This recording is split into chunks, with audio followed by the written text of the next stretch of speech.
Call the meeting of the Michigan Board of State Canvassers to order at 10:01.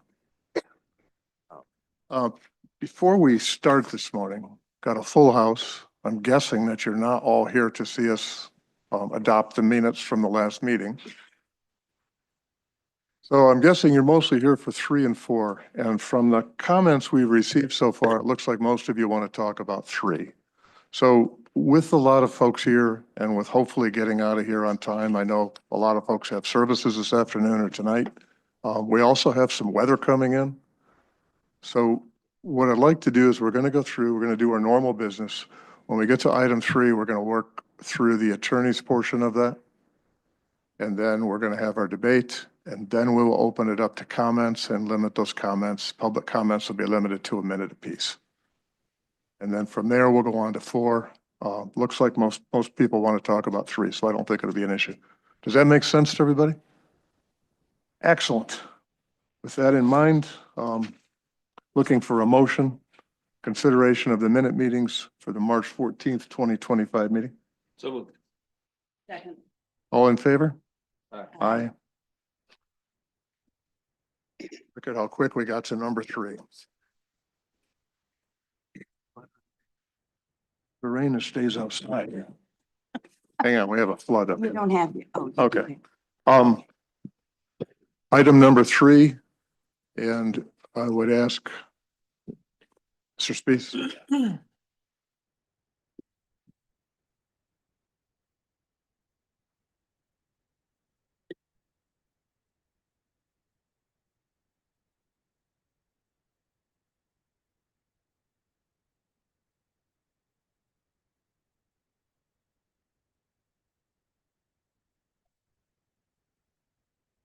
You have to push the little red button there. There you go. I'll try that again. Charlie Spees with Dickinson Wright for Committee to Protect Voters' Rights. And I am going to be relatively brief and stick with the language that was proposed for by Director Brader. And basically, we believe the director did a good job with this and appreciate his efforts, but do have a few suggested edits that would make it better fulfill the goal to be true and impartial, and also easy to understand without creating prejudice here. I have 5 suggested edits. I can walk through them. I also have a handout if it's helpful to look at them. Would you prefer I just walk through them verbally, or do you want me to hand it? Would you also do the handout? Yes.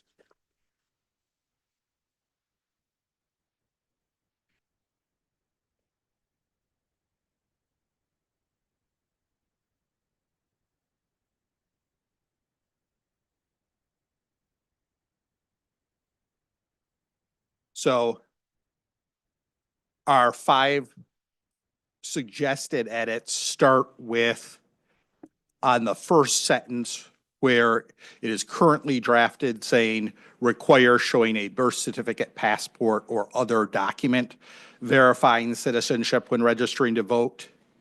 We recommend deleting the words birth certificate, passport, or other because the words are unnecessary. Simply saying a document verifying citizenship is sufficient to capture the entire universe of documents allowed by the amendment. That also saves us some words. And then I would also say that there's a risk that the words birth certificate, passport, or other could cause prejudice against the amendment by listing only 2 forms of citizenship verifying ID when those are ones that are a little bit more difficult to obtain. That's like birth certificates, or more expensive. And there are other more readily available documents like Real ID that also satisfy the citizenship verification requirement. So by just saying, showing a document, that encompasses everything. Should I move on to my second suggestion? Yeah. Okay. Go ahead. The second suggested edit is to eliminate, the language currently says eliminate affidavit alternative for those without photo ID when voting by requiring voters to verify identity within 6 days of election. we recommend adding the words, I'm sorry, photo ID when voting. We recommend adding the words by requiring voters to verify identity within 6 days of election. That would be the addition at the end of that sentence. And that gives a more true summary of the amendment. We agree with Director Brader that the amendment is eliminating the affidavit alternative for those without photo ID, but we think a true impartial summary would also immediately note that there's a 6-day period for voters to return with ID. In the text of our amendment, the 6-day period is effectively created before the elimination of the affidavit alternative. And because the two concepts are closely linked, it's true and impartial to put them together in the language in the summary. And I would also note that by not mentioning the 6-day period, that creates the risk of prejudice against the amendment. People may read the elimination of the affidavit alternative and think the voters will be turned away on election day. And that, of course, isn't true. It's prejudicial for the summary to imply that. In fact, as shown in the 6-day period, voters may cast a ballot on election day using only their signature. To have the ballot tabulated, they must return within 6 days. So we think the truest, most impartial and neutral summary would place a mention of the 6-day period immediately following the elimination of affidavit voting. Our third suggested edit is the language currently says require photo ID, copy, comma, or driver's license, or partial social security number to vote absentee. And we recommend adding a comma and deleting or simply for space-saving measures. And that's to save a word and streamline the readability of the petition. By the way, I apologize, Mark, for not giving you a copy of this. I'm sorry. The fourth suggested, here, thanks. The fourth suggested edit is where it currently says prohibit counting ballots from voters without citizenship documents and photo ID unless voters show documents within 6 days after election. We recommend striking the second half of that sentence, starting without citizenship documents, and instead saying prohibit counting ballots from voters who never verify their citizenship and identity. We're suggesting these changes first and foremost because we believe that the mention of the 6-day, as I said earlier, the mention of the 6-day period should be placed above. And then immediately after mention of the elimination of the affidavit only voting, that makes the summary as true, impartial, and unprejudicial for or against the petition as possible. And I would also say tweaking the director's language to read voters who never verify their citizenship and identity instead of the language voters without citizenship documents and photo ID is a truer summary of the amendment. Some voters may have citizenship documents and voter ID and choose not to show them or to use the 6-day cure period. They would be prevented from voting by this amendment. Thus, a truer summary is that only those who verify their citizenship with documentation may vote. Our fifth and final suggestion is with the sentence that says require legislature to establish how those with a hardship in paying for citizenship documents or photo ID can get them at no cost.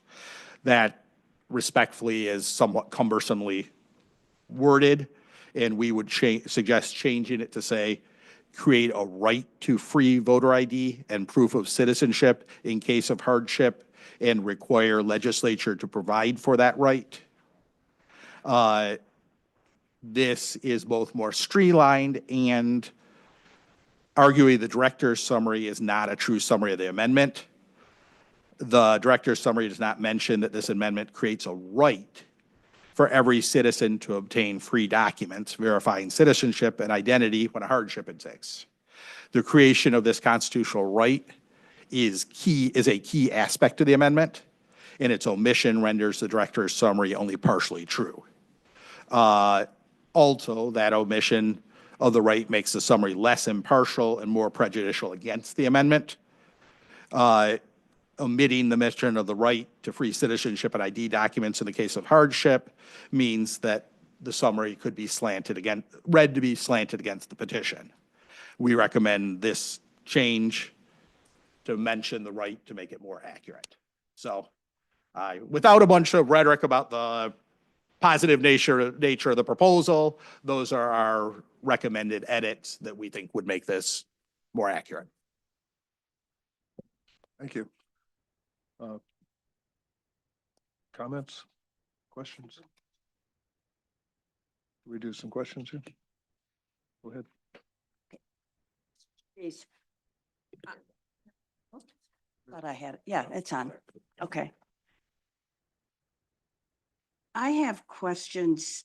I have trouble figuring out how the director can come up with a summary where it seems to me that the proposal is very unclear. I don't know how you summarize accurately an unclear proposal.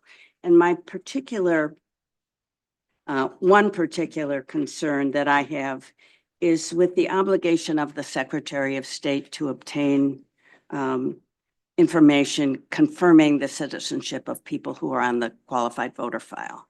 Can you tell me how you went? What is the intention? What is the obligation that you expect the Secretary of State to satisfy here?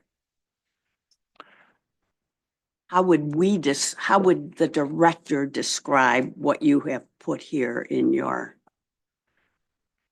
proposal? I would say that there is a obligation for the secretary to come up with a process to check the file, but we don't prescribe a certain way to do it. Do you have any idea of what that process would be? I mean, do you have any suggestion for the Bureau of Elections to verify the citizenship of approximately 8 million people in the qualified voter file? I would respectfully say that that's a policy question, which we would be happy to weigh in with whoever the Secretary of State is in 2027 to come up with ideas with that and help with it, but it's not something that I've fleshed out or we have fleshed out as part of this 100-word summary. So what happens if the Secretary of State is unable to verify citizenship? Why would they be unable to verify citizenship? They might, why? Because it's a huge undertaking. So if that undertaking does not give the secretary, whoever he or she may be, information about any particular voter or any hundreds or thousands of voters, what happens then if they don't get the verifying information?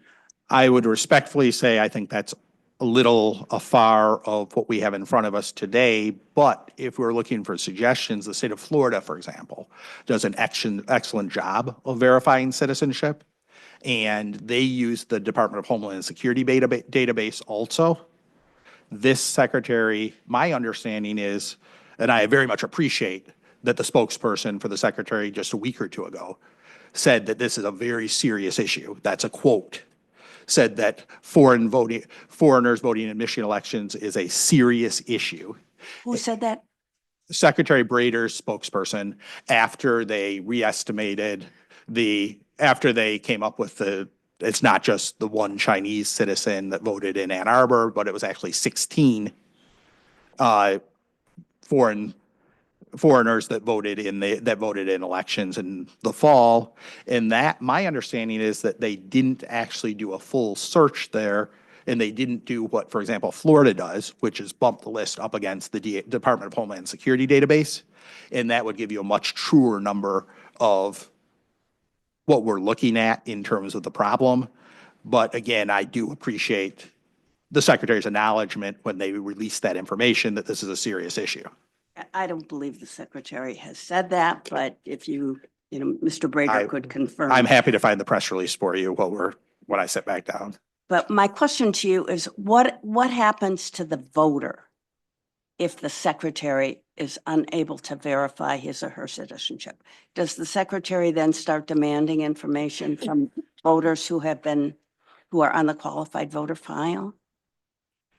Presumably, the voter would then have the 6-day period to come up with some sort of document to verify their citizenship.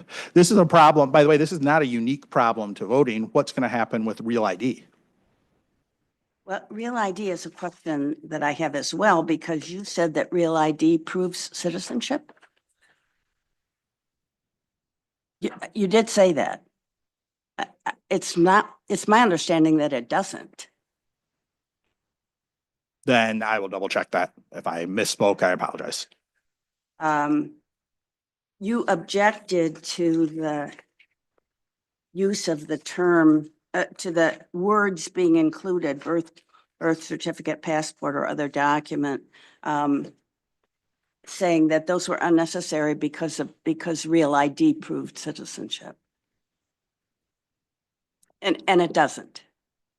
I mean, I can tell you that it doesn't. I will. So assuming that Real ID does not prove citizenship, what is your objection to the inclusion of birth certificate, passport, or other document? You said that that was prejudicial? Only in that it limits, it's an example of things that could prove citizenship where those are not the only things permitted under this proposal. Not the only, but it says birth certificate, passport, or other. And birth certificate and passport are the most likely. Passport certainly establishes Right. citizenship. Birth certificate birth certificate is more problematic. Would you not agree? Because of women who changed their names. A very large number of women who changed their names. And respectfully, I've heard that argument, and I think it's a little offensive to women to suggest that when they have throughout for every type of verification, they have to go through that issue. Like, this is not a unique issue of if they are changing their name. It's a pain in the neck. I remember when my wife went through it and when friends went through it. So I'm not saying it's not a burden, but it's a burden that you have to go through for a lot of different things to participate in society, and it's not unique to voting. I agree it's burdensome, and I have changed my name, and I can attest that it is burdensome, that it was burdensome for me to claim unclaimed property. And I was required by the state of Michigan to submit not just my birth certificate, but a marriage license to prove the change of my name, which I assume would be required as well for somebody registering to vote who has to come both with a birth certificate and a marriage license. You don't think that's burdensome? Or you think it's okay to burden the right to vote? I guess that's Please don't put more. words in my mouth. And it sounds like you're not in favor of the policy position here, and I respect that, but that's not what's in front of us here today. What's in front of us is the 100-word Well, summary right, and the to summary needs, accurately, without prejudice. which needs to give people whose signature is being sought an accurate understanding of what this is going to do to their right to vote. This is going to, because we had in 2018 and in 2022, we had ballot proposals which expanded the right to vote, which made it easier to register, made it easier to vote. And this is the first time that, to my knowledge, that we are presented with a constitutional amendment that takes away some of the rights that people already have. I would and- argue, sorry. I would suggest two things. One is it's not taking away anything. It is protecting the rights of Michigan citizens to not have their votes diluted. And we saw that in the fall, that this is an issue.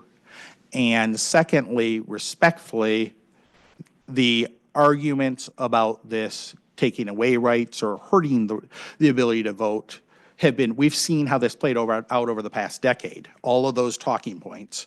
And Mr. Brader is going to, I misspoke, I very much misspoke. Mr. Brewer, if you read his comments, is going to probably talk about how awful this is and how burdensome it is, but they're not borne out by history.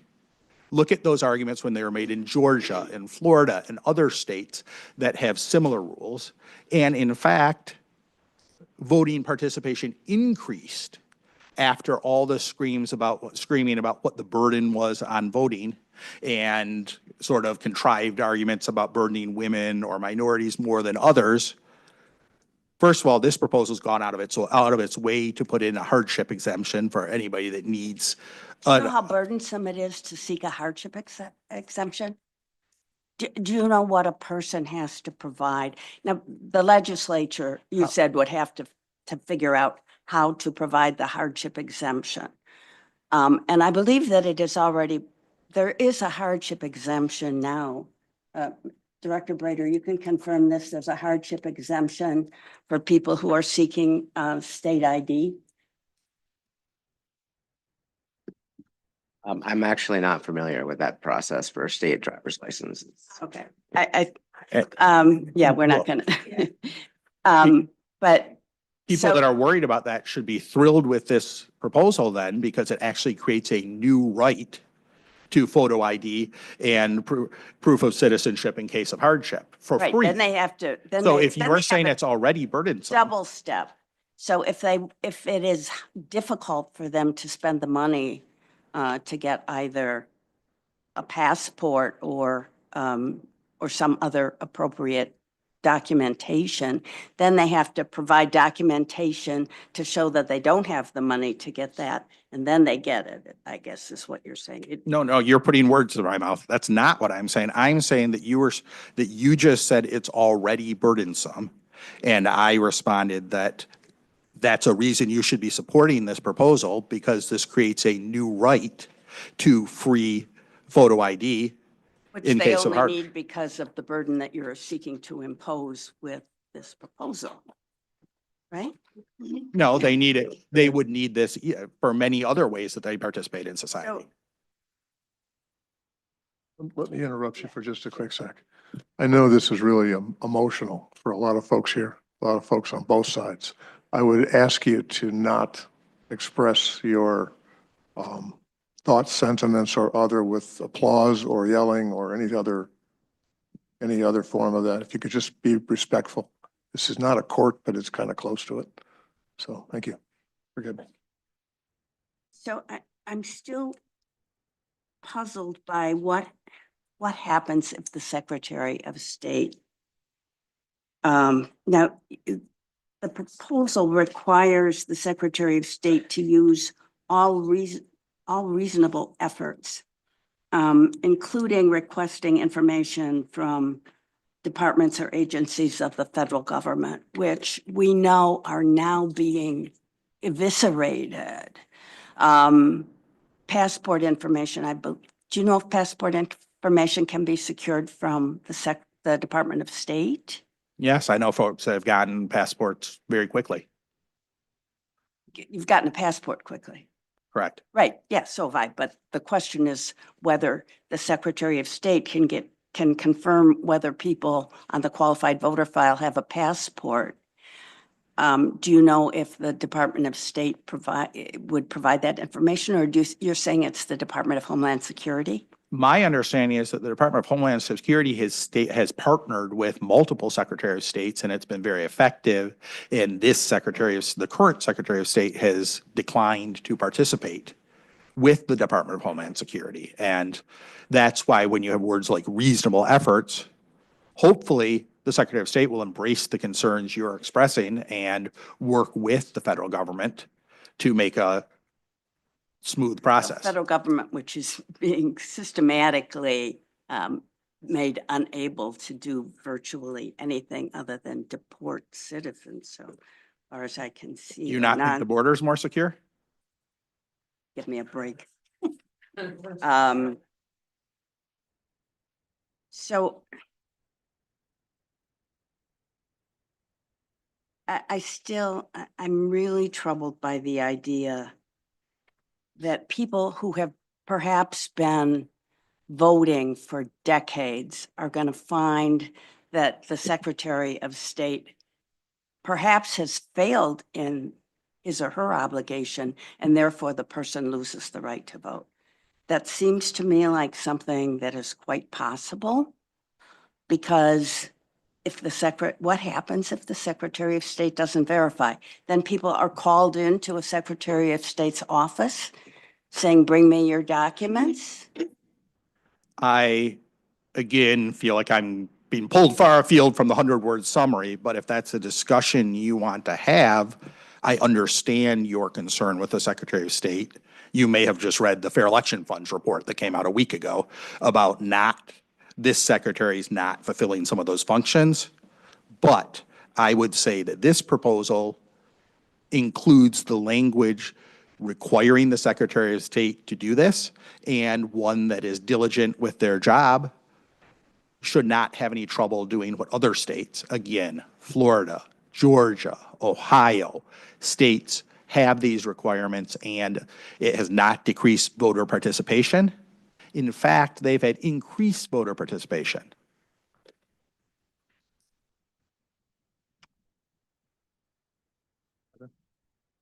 Hi, Mr. Spies. Good morning. My name's Heather Cummings, as you can see. I just have a few clarifications, and maybe I'm getting too in the weeds, but the number 2 addition that you referenced, you added by requiring voters to verify identity within 6 days. So take me to the day of the election. If I go in without photo ID, am I allowed to vote? And then I have to cure it in 6 days, or what happens to the voter on the day of the election? You may cast election on voter day. I'm sorry, on election day. I may cast not a provisional ballot or a regular ballot. I think there's some disagreement on how that would work, but I would argue that you cast a ballot and it should be sequestered, and then you have time for it to be cured. So What we you're- want to avoid is the situation, for example, with the Chinese national that voted in Ann Arbor and got a lot of publicity. One Where person, Well, then afterwards, the secretary 16 did people, you said. a limited search and For found 16. 16 more. But to go to the Right, so we're specifics talking 17 total. that we know about, Okay. and the reason we know about. Well, I want to go back to my question, though. That's because- what I was trying to answer, Okay. respect. I'm not worried about the one. I mean, I want to focus on right now, if I go to vote, so you're saying it would not be a provisional ballot? So I'm saying that the challenge with what happened with the Chinese national in Ann Arbor is that because it was not sequestered, when we learned about it, his vote went into the general population, I understand. and there's nothing to do about it. This would be a provisional ballot. I I'm sorry. understand. So In you're saying it section is a se- pro- se- Article, in section 6 of the amendment, it says the individual is qualified to vote only a provisional ballot at the Okay. election until they then verify their citizenship within 6 days. Okay, so it's not a normal ballot. So I have a few questions, but under our law in Michigan, under section 16842B, 2B, says the summary is limited to not more than 100 words and must consist of a true and impartial statement of the purpose. I'm having a hard time morally dealing with the purpose of this not being explicit, which, first of all, to call this protect voter rights seems misleading to me. I don't think it's protecting voter rights. That's my opinion. I think this is very misleading. I think it is taking away voter rights. I think the fact that it doesn't say in here that you're not able to vote if you're saying a provisional ballot. That's very different. I'm concerned with that. I'm concerned with having taxpayers now have to start funding some of this by having the legislature come up with ideas, to having the Secretary of State doing additional work that he or she never does. Are you saying every year the Secretary of State has to go through the voter roll and make sure there's proof of citizenship for every voter, and if not, strike them? I think, well, let's go back to the beginning of what you said, because you make some important points, I think. And your first point was that you don't like the proposal. You don't think that it is, that it's about protecting votes. You think it takes away votes. I think And it's respectfully, misleading. No, it's fine if we have different ideologies. I think the language here and saying the title of protecting voter rights is very misleading. And that's my concern with this proposal. And respectfully, you've proven the point by saying that, where you have I respect your view. I just strongly disagree with I it. understand. And 80% of Michiganders disagree with it. I don't agree with that, but And, well, that's what every bit of polling data shows. And- I don't, if we have to look at what the Michiganders voted for 2 years ago was to expand voting rights, so But I if we're, completely disagree with you. if it's a subjective question about fighting about what purposes are and intents Mhm. that we disagree on, as you and I do, then it doesn't have any place in the 100-word summary. And it's, the director, I think, has tried to come up with, and that's why I disagree with some of what he did, but I think he tried to come up with a neutral, and frankly, I think our proposed language was neutral also, but I don't agree. you can't go into effects or intents, because You can go into when purpose. when you read 168, 486, Mhm. I'm sorry, 482, I apologize, of MCL, you left out the second half of the sentence. You left out the part that does not create prejudice for or against the proposed amendment. Yeah, And I agree with that. and that's where we've got to avoid subjective interpretations. And you and I could probably spend the full day, going back and forth on whether we think it's good or bad or the effects. But our legal challenge here is to get this narrowed down to language that is as true and impartial as possible that we can live I with. understand that. I'm looking at the term purpose, and I certainly did not mean to leave out the rest of the sentence to try to bolster my argument. I think the purpose of this amendment, this proposed amendment, is to take away voting rights, and it does. So Well, that is my concern, and I understand putting a sentence in here saying the purpose of this is to take away voting rights. If- You will argue is well, no, prejudicial. if you think the purpose is to take away voting rights from people not legally allowed to vote in Michigan, then No, I guess we can live with that. That is accurate. right. But you're going, the purpose of this will end up, and we're going into the effect, which has been dealt with before in proposals. The effect of language has been part of proposals before. And based on my research and my experience dealing with voting rights in the past 20 years, the effect of language like this, which we've seen in other states, does end up taking away rights from people who are legally able to vote, but don't have, maybe they're poor, they're minorities, they live in rural parts of our state. I think it's going to have a negative effect on that. And I have a big issue with that. I don't understand trying to take away voting rights. I just don't. And I think that's what this is.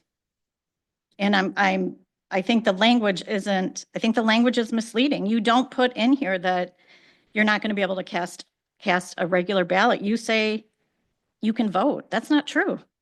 Respectfully, it is true. You No, vote it's not. by provisional ballot. Is that, you don't think voting by provisional ballot's voting? It's not, it is not a traditional way to vote. No, it Well, is not. nobody said traditional, I'm sorry, I don't mean to be disrespectful, but nobody said traditional way to vote. You are allowed to vote. You're casting a Then ballot. I would It's add a- provisional ballot in there. That's how I would cure that sentence. I think it's misleading. I would add provisional ballot.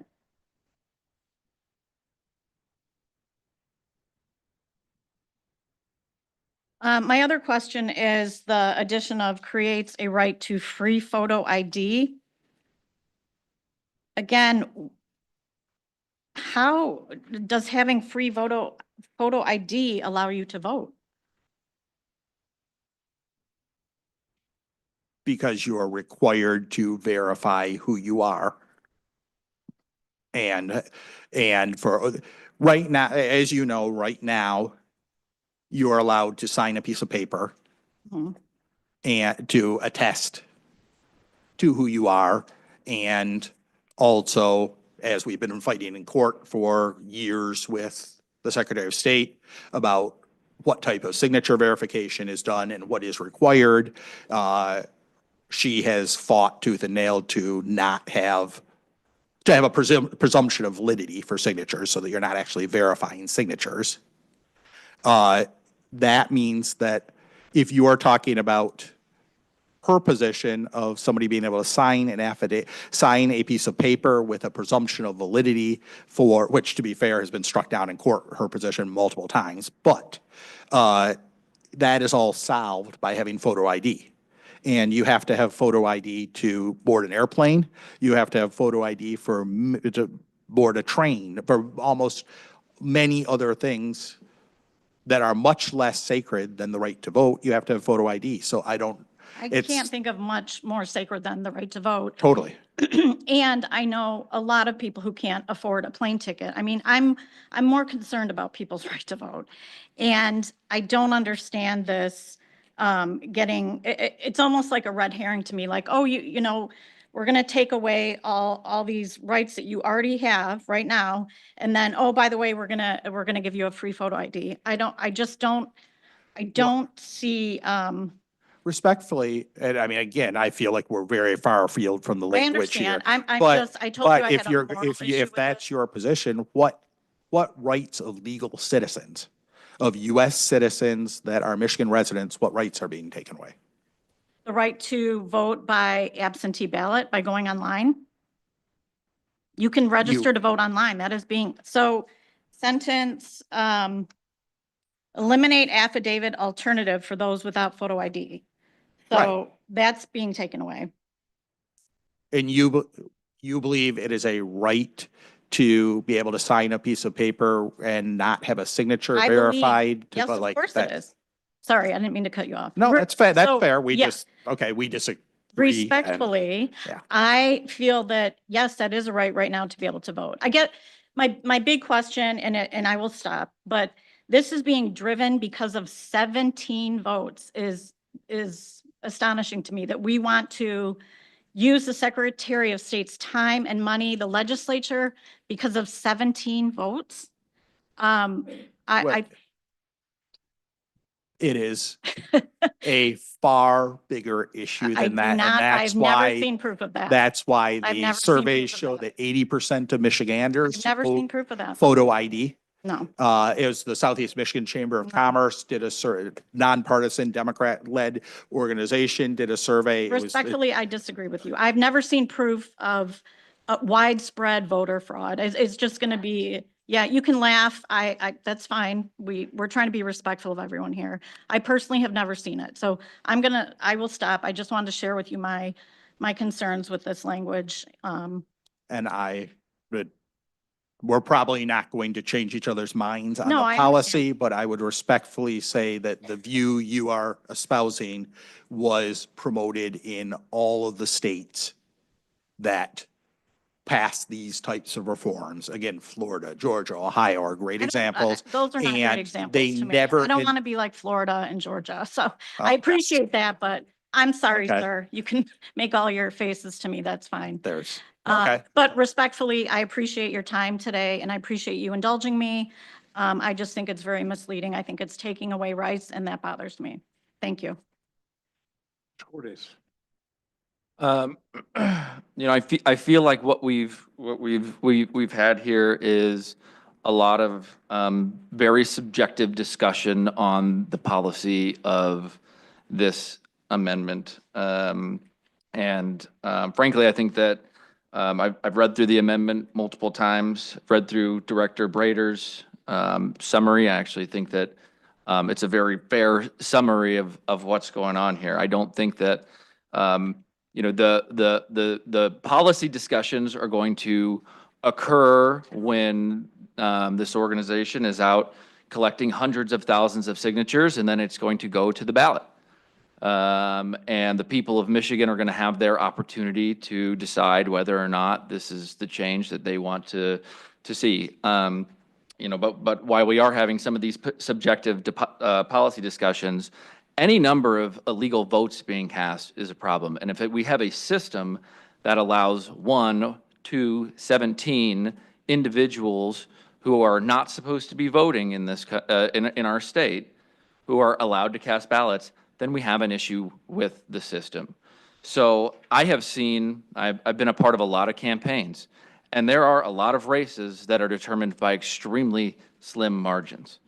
So I think that any number of individuals casting a ballot illegally is an issue. So, but again, I feel that Director Brader's summary here, I think is very factual, very to the point. I appreciate your recommendations, but I do think that Director Brader's done a very good job of laying out a very clear-cut explanation of what this is. I think any of the discussions on purpose are, again, extremely subjective. When I read through this, it clearly clearly states to me that this is an effort to ensure that non-citizens are not allowed to vote in Michigan elections. So I don't necessarily have any questions for you, Mr. Spies, but I believe that Director Brader's done a good job here. So. Thank you. Just an off question for Director Brader. Does the Secretary of State's office have any idea how many of the entries in the QVF file today actually had presented a birth certificate to get a driver's license? Not that specific question. The majority of people who are registered to vote in Michigan have a driver's license in Michigan, but then there are subcategories there. So some of the unfortunately, quite a few Michiganders still have not gotten their real ID. Please get it soon. Deadline's coming up. But in order to get a real ID, you need to provide proof of lawful presence in Michigan. So just to follow up on that point, if you have a real ID, it proves that you have provided a document that shows you're legally in Michigan. It doesn't prove that you're a U.S. citizen versus someone with a green card. So for that subcategory, the driver's side of the Secretary of State has received a document that indicates their status at the time they got the driver's license. Not necessarily the current status, because it could be somebody who previously was a non-citizen and then naturalized and became a citizen since their last driver visit. But we can tell how many registered voters have a driver's license, and it is the majority of them. But there's not a legal requirement in Michigan that you have a Michigan driver's license to register to vote. So there are a substantial number. I don't know the exact percentage, but a substantial number that do not have a driver's license. That do not. Yeah. So I mean, so the subcategories would be who has a driver's license, then within that, who has a real ID, then within that, you'd have to go through and see what document they provided when they got their real ID, whether that was a birth certificate, to answer that question. Thank you for that. The 100-word summary to me simply says that the focus of this proposal is to ensure that the people voting in the state of Michigan are in fact meeting the citizenship requirement. There's other categories of people that are being verified for voting. If I brought my 10-year-old granddaughter in to vote, it's kind of an easy question to answer, right? This just seems to me like you've got a 100-word summary that basically focuses on the purpose. It expresses the purpose. And unless I'm missing the point here, it also leaves some, it presents the fact that there's frameworks that have to be put in place by the legislature. Is that correct? Yes, Mr. Chairman, it's not exactly how I would have worded it, but I No, agree but with you that that's correct. Not being an attorney, I get to word things anyway. Oh, I meant the proposal. I wasn't I know what you correcting mean. you. No, there. no, I know what Correct, you mean. I was saying. I just, Great. so again, to reflect what Mr. Corday said, the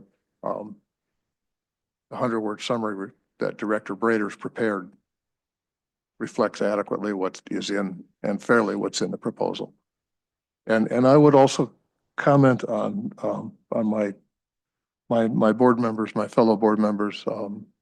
Heather, your points are extremely well taken, that we don't want to eliminate anyone who has the right to vote. And I know personally that there are a number of married women who have changed their name, who are extremely concerned about what you're doing. I have granddaughters who are married. I have daughters who are married, and they've organized on their own. So I've heard a great deal about this since you put this out. But I have a daughter that was recently married, and I asked her when you went to change your driver's license, did they just simply have you fill out a form and change your license? And she said, no, I had to bring in a copy of marriage certificate. And she had to bring in, she had the option of bringing in other documents. So I guess I would also just point out that it seems like that process is already in place. Thank you.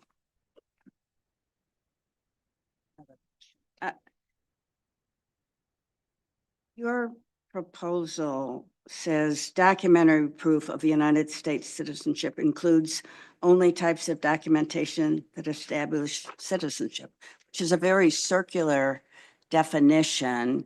You object to the illustrative words that Director Brader has put into his summary, passports, birth certificate, or other documentation.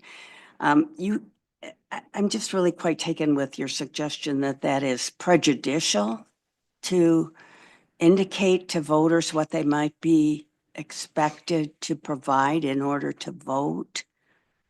Why is that prejudicial? To be clear, what I said was to only provide a few examples when there are other examples that may be easier. It could be prejudicial, and that it is more accurate to simply say that you have to provide a document verifying citizenship. And we've been doing a little bit of research of why I was saying real ID. And I think part of where the confusion may be coming in is, I believe, and Director Brader may know this better than me, but I believe that there's both real ID and enhanced real ID. And enhanced real ID does require proof of citizenship. And so it depends which type of real ID we're talking about. Sorry, which type of what? Well, I believe there's two types of real ID and enhanced real ID. Oh. And enhanced real ID does have proof of citizenship, and standard real ID does not. Can I just follow up on that? With the birth certificate, passport, enhanced real ID, are there any other documents that could be used to prove citizenship? Those are the primary ones that I've thought of, and my example was that getting the enhanced real ID, I think, is easier than the others. So if we, Although ironically, you're providing the others to get the enhanced real ID, but you don't have to bring them all with you. right. So you wouldn't be opposed if that was added, Real ID. enhanced real ID to what you struck? I would want to confirm the accuracy of that. I was, Yeah, to be that's fine. candid, scrambling to figure out why it's No, where that's fine. where the disagreement about real ID is. Okay. And I would suggest that it's still not, it's more accurate and consistent with the proposal, which is what we're trying to do, accurately represent the proposal, to just say, provide documents That's And very vague. if people disagree with the proposal and think that's too burdensome, they will have two opportunities to express that policy view. First of all, they can try to convince people not to sign the petition because they think it's too burdensome to prove your citizenship. Or they also can encourage people to vote against it when it's on the polls. So these policy disagreements about how burdensome it is, No. there is an appropriate place to have these Right. arguments. Mine isn't for burdensome. Mine is a true and impartial statement. Why is adding birth certificate, passport, or real ID? I'm confused why you're quibbling with this. Why is that not considered true or impartial? Or I- the I- alternate, why do you think it should I think just I list- think I might not have a problem with Okay. adding real ID. I just haven't. I understand. I- Okay. Thank you. Do you want one more? Yeah, I have a question about whether you understand this to be applicable to a person who is re-registering, who is already registered. If one moves in Michigan from one jurisdiction to another, you have to go to the clerk's office and change your registration. Would the person who is already registered at that point be required to provide the proof of citizenship? I ask that because I can't tell. And I think that's significant. I'm not, honestly, I'm not, I can figure out, I don't believe that specifically is addressed. I can do an analysis to try to figure out if that issue is impacted. I'm not sure whether it is either. Well, but I also question, again, respectfully, why that's relevant to the 100-word summary we're looking Well, at. it would be relevant if in fact the proposal does require it. And that's all, I'm just trying to clarify what's in the proposal in order to determine what needs to be in the summary. Because people do move with some frequency and do re-register. And so whether this is applicable to people who are in that circumstance, I think it might be But important to. If you moved and had proven your citizenship at the time you registered and also had photo ID,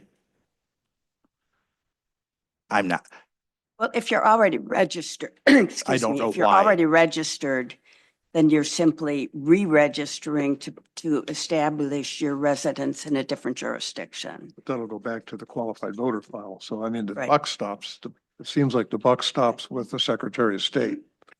Yes. So all of this stuff vectors up to Secretary of State. They're not making decisions on a county clerk level, right? That is, oh, no, it's the city or township. so do you mind if I give you a better answer on that? Go for it. Which is I don't believe you re-register. I believe you update your registration, at which point you would not need to re-provide proof of citizenship. If you are struck from the voter rolls, then you would need to re-register. And in that circumstance, you would need to provide proof of citizenship. Okay. Are we good?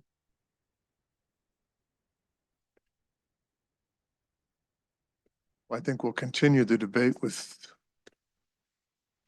Mr. Spice. Thank you. You're not going anywhere, I trust.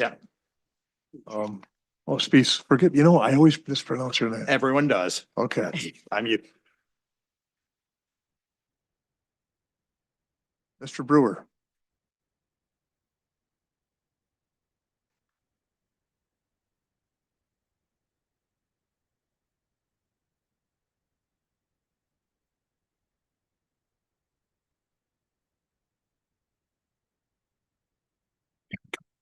I have copies of my testimony, which I'd like to tender to you. I will not read the entire document. I'm going to summarize it for you. I have 6 copies for the 4 board members. You're Mr. Brader and the lawyer, and I have a copy of Mr. Spees as well. So I might tender those at this time, and then I'll start. Sure.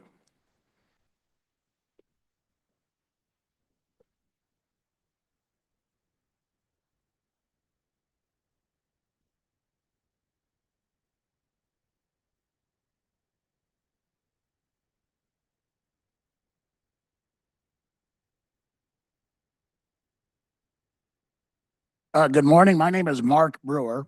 I'm an attorney with the law firm of Goodman Acker, which is legal counsel to promote the vote action, a ballot question committee opposed to the proposal of the so-called Committee to Protect Voters' Rights.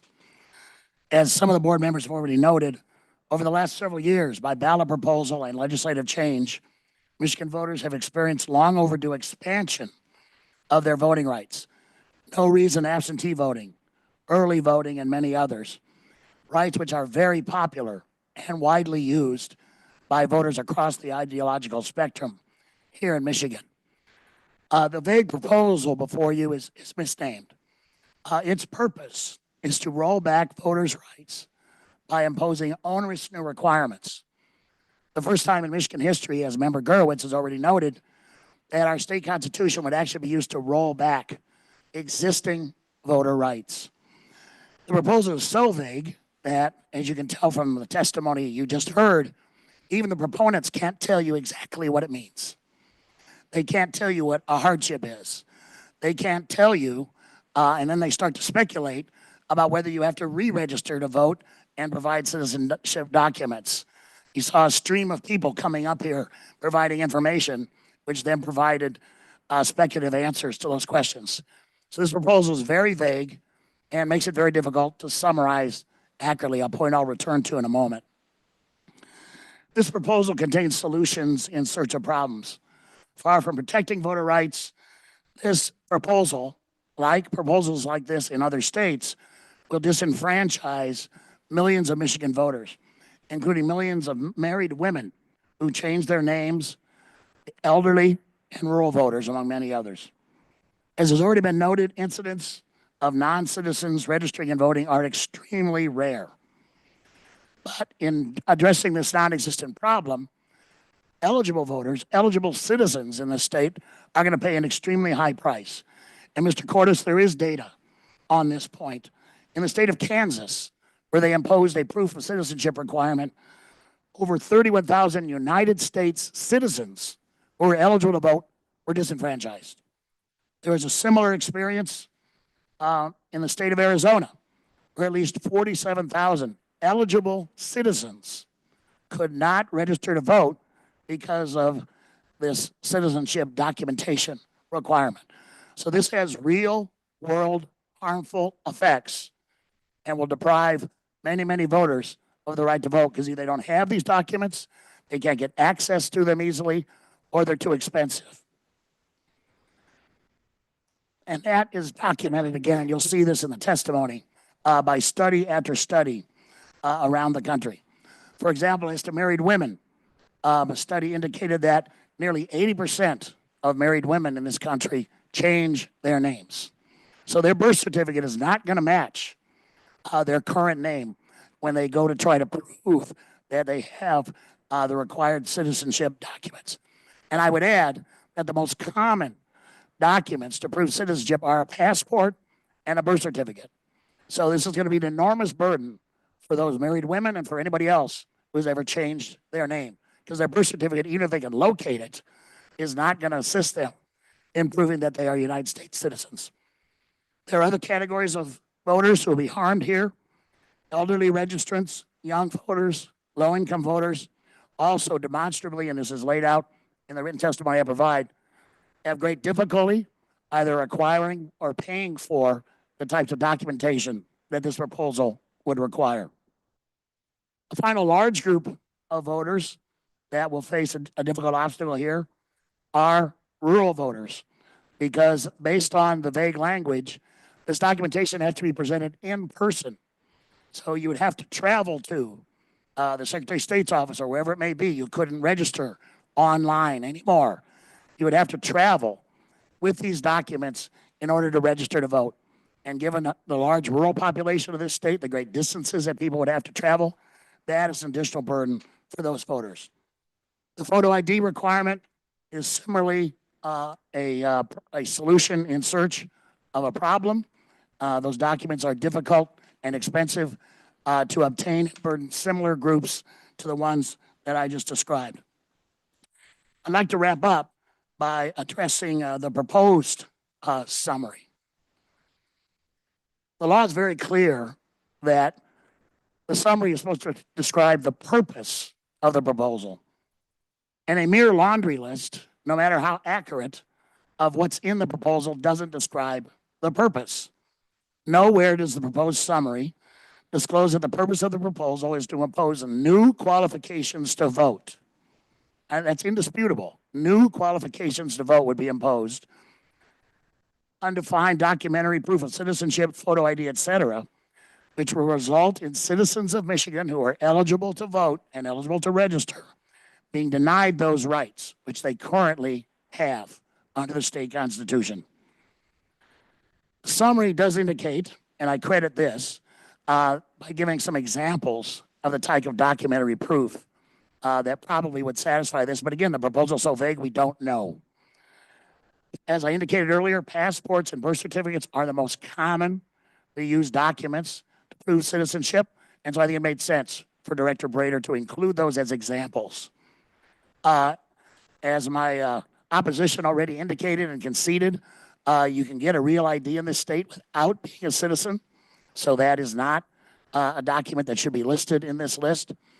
But while I credit, and I think you should have these two documents listed here, I think it's critical that it also disclose that for married women who've changed their names, a birth certificate is not going to be enough. I think that's a critical thing, and we would urge that that be changed, and you'll see that in our alternative, where it says that that birth certificate has to have your current name in order to be valid under the proposal.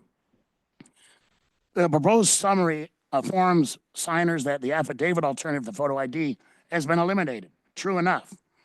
But it does not explicitly reveal that a voter's ballot will be rejected if you don't show a photo ID. Got a lot of euphemisms. Well, you vote a provisional ballot, and then you have 6 days. But the consequences of failing to provide that ID are never spelled out. Again, lots of talk about here's the process, but nobody is told by reading the summary that your ballot is going to be rejected, provisional or regular.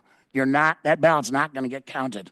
So it's important to say that, and our alternative summary, which is attached at the end of my testimony, does that.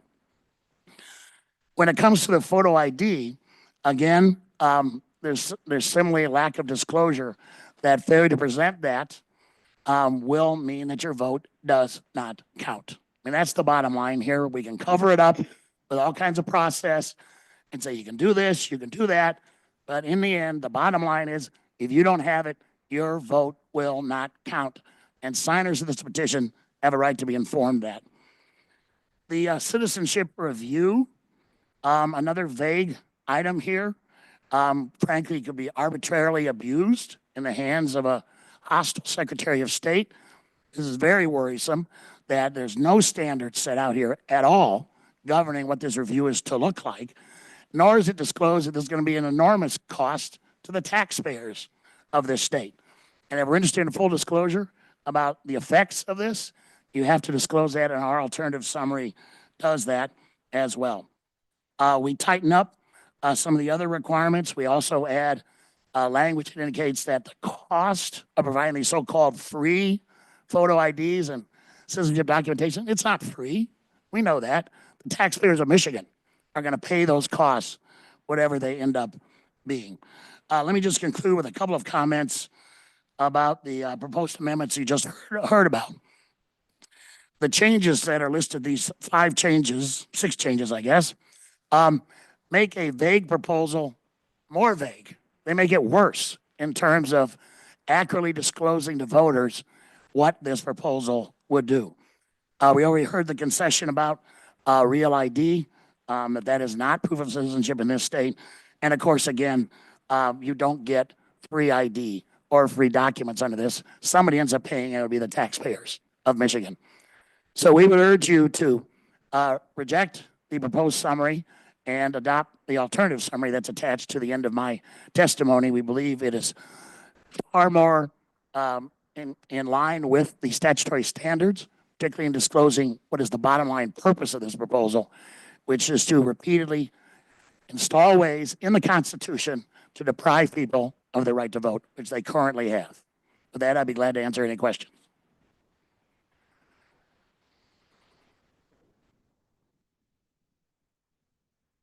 Thank you, Mr. Brewer. Couple of questions. You said that this requires, that this puts forward new qualifications to vote.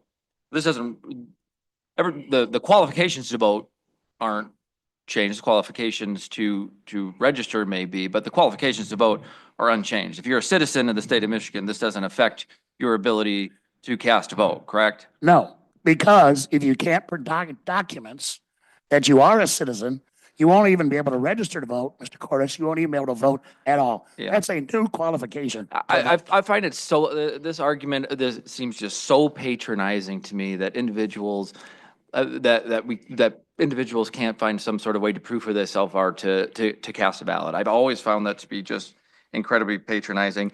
I want to move to your question about the Secretary of State having to keep an accurate voter roll.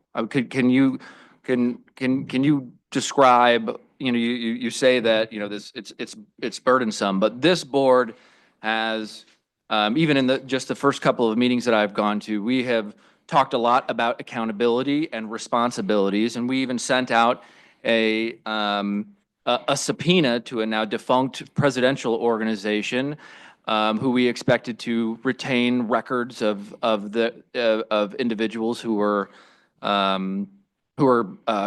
getting signatures for that person, and we sent a message to them about accountability and responsibility. Is it not the responsibility of the Secretary of State to ensure that the people who are on the QVF are eligible to cast a ballot legally in the state of Michigan? And we cover that, Mr. Cordes, in our alternative summary. We say that the proposal requires taxpayer-funded investigation of citizenship of all registered voters and allows for purging voters without reliable information. We cover that. Purging voters without reliable information. Do we think that is an objective summary? Yes, we do, because. Well, I disagree with you, so that would make it subjective, would it not? No, just because you disagree, because you have no facts. This proposal is so vague. Are there other May I states? finish, Mr. Cordes? Sure. This proposal is so vague. It leaves this review of citizenship to the arbitrary determination of the Secretary of State or to whomever he or she delegates that. That to me seems to be an enormous dereliction by the authors of this, that they will leave such important questions as the fundamental right to vote to the arbitrary discretion of one elected official, no matter who it is. There are no standards here to protect people's due process rights and the right to vote. Are there mechanisms in this country for government officials to prove someone's citizenship? Yes, but they're not in this proposal. But would that not be up to the Secretary of State's office to ensure that they use those tools to ensure that the QVF is accurate with citizens who? This doesn't require that, Mr. Cordes. It But simply it- says the Secretary of State should do this. It imposes And- no and they- standards. and they should. Otherwise, And they should. without standards, that's the definition of lawlessness. That, We are a rule of law country, and there should be We're- rules for this review. Yeah, are we not talking about whether someone is a citizen or is not a citizen? Is there much gray area there? No, but again, this adds additional requirements that will render eligible citizens ineligible to vote. It happened in Kansas, it happened in Arizona, it happened in the states you heard from the prior witness in. Eligible citizens are going to be denied the right to vote when they register or re-register. With all due respect to my opponent, re-registration is going to require people presenting these difficult to obtain and expensive documents. Even when I don't think that we'll probably come to agreement on this, but I will just say that that it is absolutely the Secretary of State's responsibility to seek out the necessary resources that are available, that you've said are available, to ensure that the QVF is accurate. So I believe that Director Brader's language covers that very well. Mr. Cordes, if I may, I wish you had written the proposal and put that in the proposal because it's not there.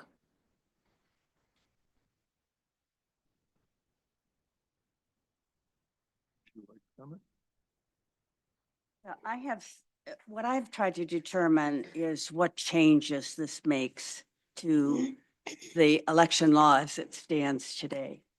So now people can apply for an AV ballot or submit their AV ballot without proof of citizenship. isn't. No, because when they register to vote, on the form, it indicates that you swear under penalty of perjury that you are a citizen of the United States. But they don't have to provide anything other than their sworn statement. Correct. This adds the photo So- ID copy requirement. Yes, so that's right. I'm sorry. It adds a photo ID requirement, not the proof of citizenship requirement. Yes, The registration requires a person to swear under penalty of perjury with possible fine or imprisonment that they are a citizen. yes. That has been a part of Michigan election law forever. For a very long time. And apropos of this Chinese national that people seem to be talking about, he's being prosecuted. There are legal mechanisms to deal with this problem. You don't have to disenfranchise hundreds of thousands of people to solve a handful of situations where somebody breaks the law.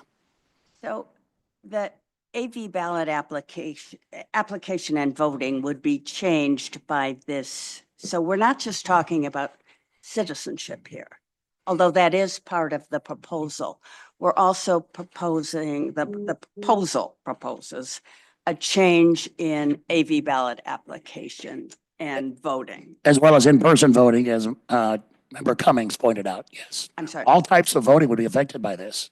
Right, no, I understand, but I'm just trying to say that up until, well, as of now, a person actually can ask to be put on a permanent AV ballot list.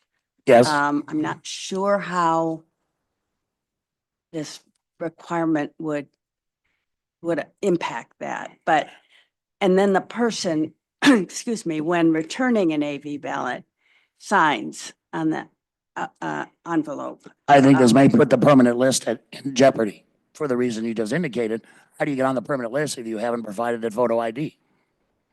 Right, yeah, I think that Just another vague aspect. that it does raise question. So what I'm trying to get at, and perhaps inarticulately, is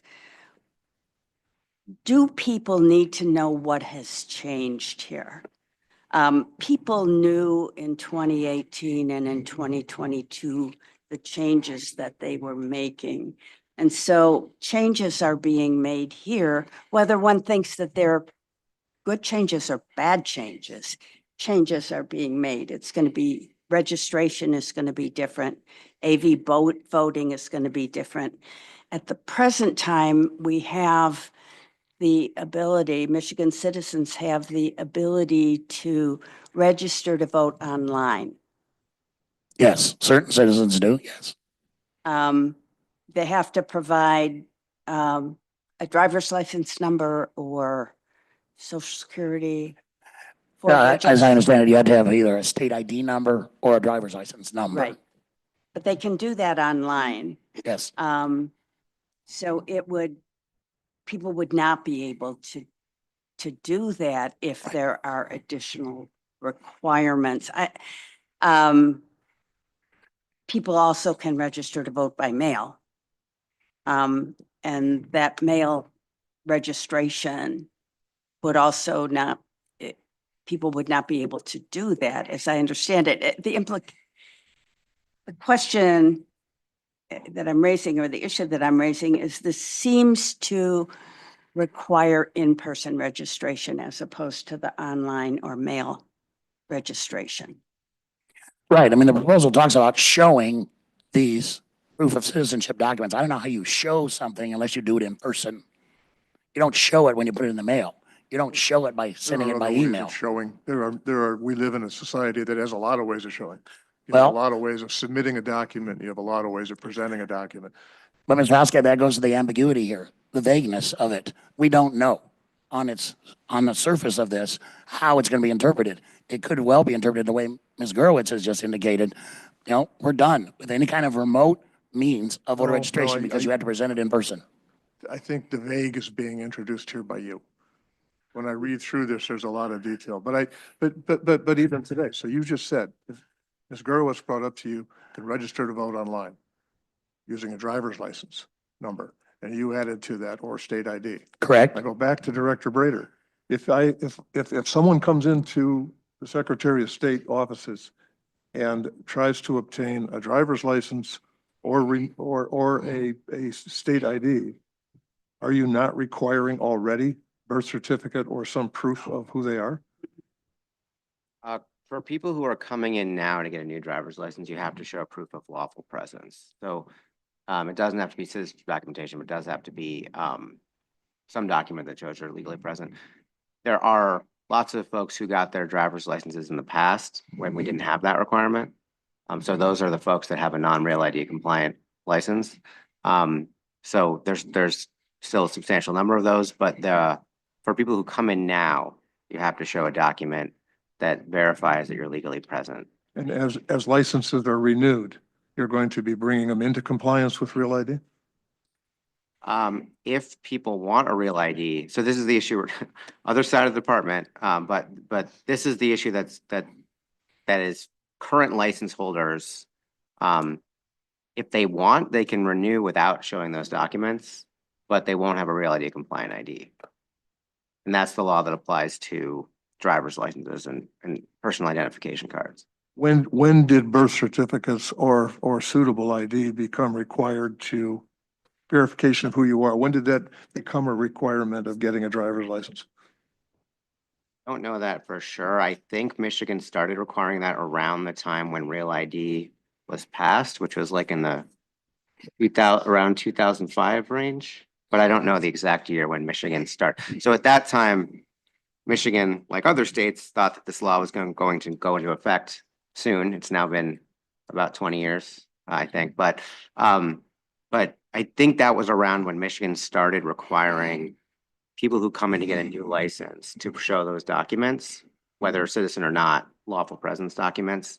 But at that time, my understanding, and again, not my area of expertise, but my understanding is that the law at that time and to this day says that people who already had a license don't need to show those documents to renew unless they want to get a Real ID compliant license. Thank you. What is lawful presence? So that would be, for purposes of like immigration purposes. So either you're a United States citizen or you have legal authorization to be in the United States. But one does not have to provide a birth certificate to get a driver's license, does one? Doesn't have to be a birth certificate. It could be a passport, or it could be, it could be naturalization papers. It could be, in the case of a non-US citizen, a variety of different documents that establish that you're legally present here. But it's being present in the state that you're talking about, lawful presence in the state. Well, I think there's two aspects of it. There's residency in Michigan, and then there's lawful presence in the United States. But lawful presence in the United States, you've clarified for us, does not mean citizenship. That's right. That's right. Okay. And driver's license. To get a driver's license, one does not need to show a birth certificate. Right. Now, I have looked at this in the past and not too recently, but to get identification, you need identification. Getting ID is not an easy thing. You have to have various documents. Sometimes seems that you need identification to get identification, I guess, is one thing that, because the Michigan state, the statutes, or at least the procedures, set forth the kind of documentation that one needs in order to get a state ID as opposed to a driver's license. I understand that that's on the other side of the Secretary of State's responsibility and not the Bureau of Elections, but perhaps the AG can. Yeah. I mean, so there is a document on the Secretary of State's website, which is quite a large document with a chart of the combinations of documents you need to show to get the credentials. So I'm just reading off the screen now, full disclosure, but this is on the Secretary of State's website. It's a form called SOS 428. And so you need like number one, proof of social security number, Number 2, proof of legal presence. Number 3, proof of identity, and number 4, proof of residency.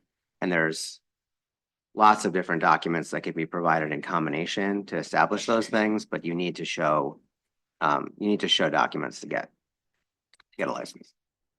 And anyone, to be clear, anyone can review that document on the Secretary of State website. It's Form SOS 428.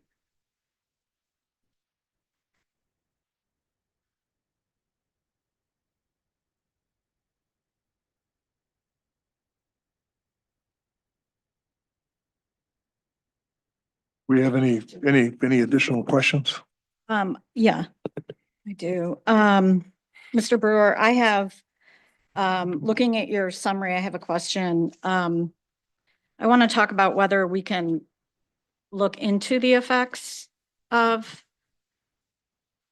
a proposal or, the outcome of language. And can you talk a little bit about that? I don't see that listed in the actual law. But I'm wondering if you can educate me a little bit on it. Sure. It falls under purpose, and this board has, and this is detailed in my testimony, has indicated the effects of a proposal in its summary.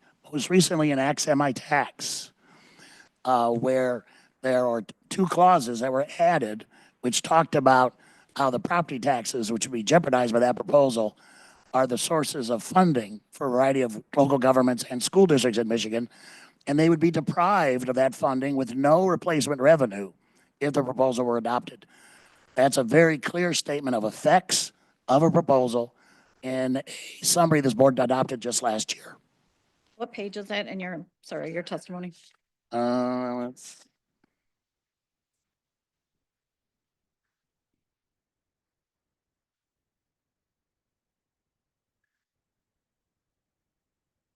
Page 7. Okay, thank you.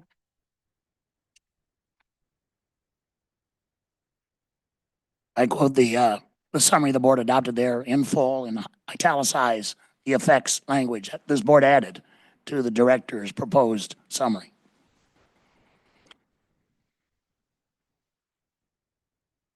Additional questions?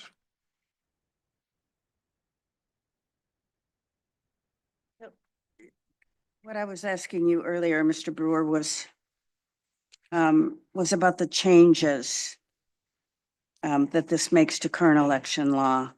And it appears to me that your alternative summary, which is appended to your earlier position letter, does do that. So now the changes would be the requirement of providing this documentation regarding citizenship status, also removing the affidavit option, changing the AV application and vote provisions, which I think have been in the ability to get an AV ballot, to apply for an AV ballot and to vote an AV ballot, providing one signature, have, I think, as we said, been part of Michigan law for as long as any of us can remember. and- And I can probably remember longer because I'm probably the oldest person. And added to the Constitution in 218 and 2022. Right. I just want to highlight, my name is Gerwitz. Oh, The very no. first line of our alternative constitutional amendment imposing new voting requirements. Right. That is the bottom line of what this does. Is what is changing, right, which is, I think, what the efforts were with regard to defining what the 2018 and 2022 ballot proposals did. They changed Michigan election law and described how they changed it. And what you're proposing here is that we should do the same thing. This is what. Yes, and that's why we use words like demanding legal documents, preventing people from voting, being disenfranchised. We describe the consequences because they're changes from current law. I would quibble with you about one thing, Mr. Brewer, and that is the use of the word disenfranchising, which I think is a problematic word. Well, Not used in the not used too often, but When you're dealing with only 100 words, take the vote away is 3 Uh, words, disenfranchising is right. 1. Otherwise, I appreciate your effort to do what I was trying to do, which is to figure out how does this change things? In my opinion, it changes things in a pretty bad direction, but, obviously that's a policy matter, not a matter for what we're doing here today. We're not talking policy, but what does this proposal do and how is it described? What should be disclosed? We're gonna have a vigorous argument about the policies. Right, But what should be disclosed to signers before they sign this? okay, thank you. All right. No more questions? Mr. Brewer, thank you for your, Thank you, Mr. Chairman, members of the board. so here's where we go from here.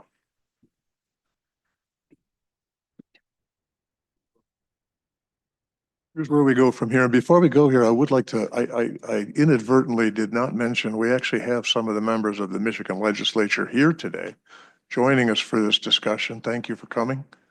And let us know if you want to speak to it. What I would like to do, though, is start with a public comment. Oh, I'm sorry. Yeah, I'll be very, very brief. May I make a Please. 30-second comment? Go ahead. Just a point of order, since people laughed and scoffed at what I said, Secretary Benson had said regarding foreign voting. And I would direct people's attention to the August 3rd Detroit News article by Craig Mauger entitled "Michigan Review Finds 15 Probable Non-U.S. Citizens Who Voted in November." And this is a direct quote from the article. Benson spokeswoman Angela I'm going to mispronounce her name, Benander, described non-citizen voting in Michigan as, quote, "a serious issue." She went on to say, we believe it is the government's job to verify voter citizenship. Yes, that's Secretary Benson's spokesperson. So I did not misstate her quote.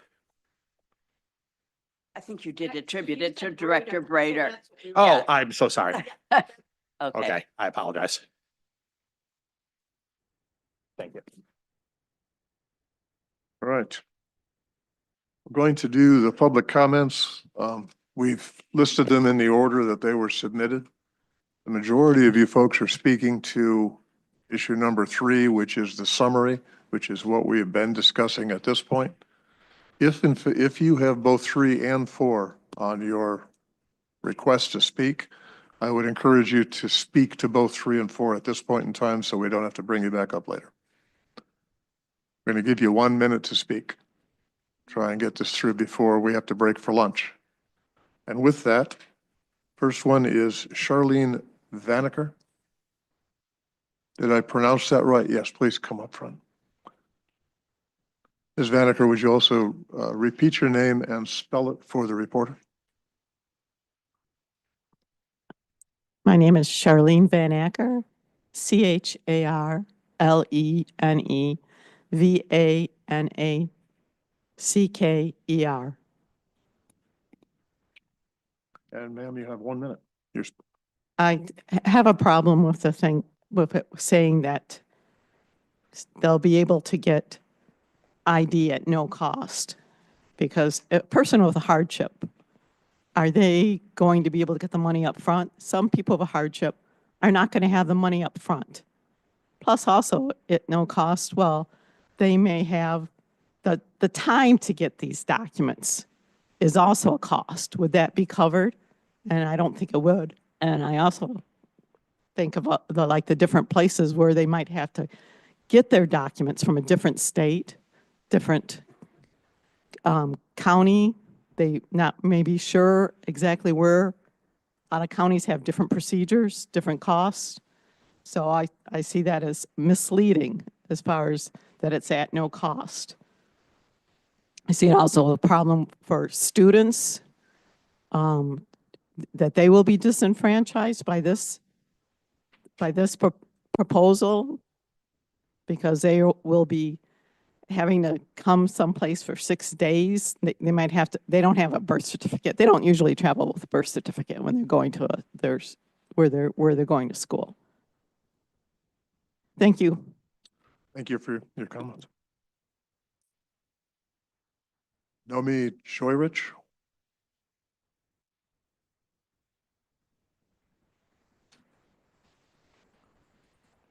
And again, I'd ask you to state your name and spell it for the Yeah. reporter. Nomi, Joyrich,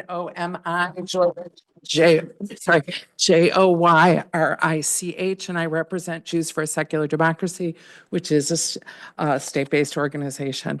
There are several things on this summary does not make clear. It does not make clear that it changes the length of time someone has to be a resident before they're allowed to register. No one's talked about that yet. It does not make clear that people will lose the right to register to vote online or by the mail, or that multiple forms of ID might be necessary if a voter has a name change. It doesn't make clear that state ID or real ID are not sufficient. It does not make clear that the proposal will undo much of the constitutional changes that voters overwhelmingly approved just 2 years ago. Mr. Brewer pointed out a few of those that it doesn't make clear about. It does not make clear that it relies on trusting a future legislative body to determine what ID is acceptable and what the definition of hardship is. It does not make clear that by requiring this, that over half of Michiganders will incur a poll tax.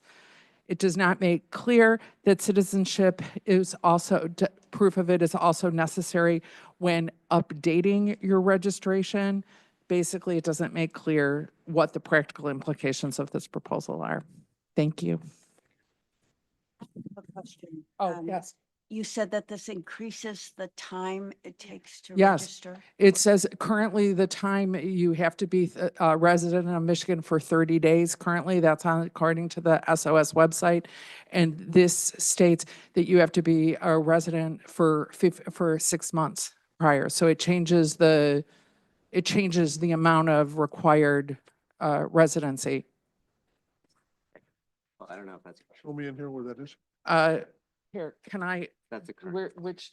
30 days on the Secretary of State website, and on the 6 months is in the first line of the language. That's So- already there, right?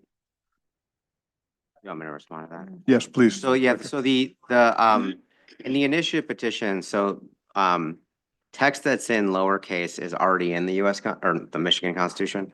So the text that's being added would be in all capitals, and stuff that's being removed is struck through. So the 6-month residency is already, it's in the Michigan Constitution, but it's not enforceable because of federal court rulings.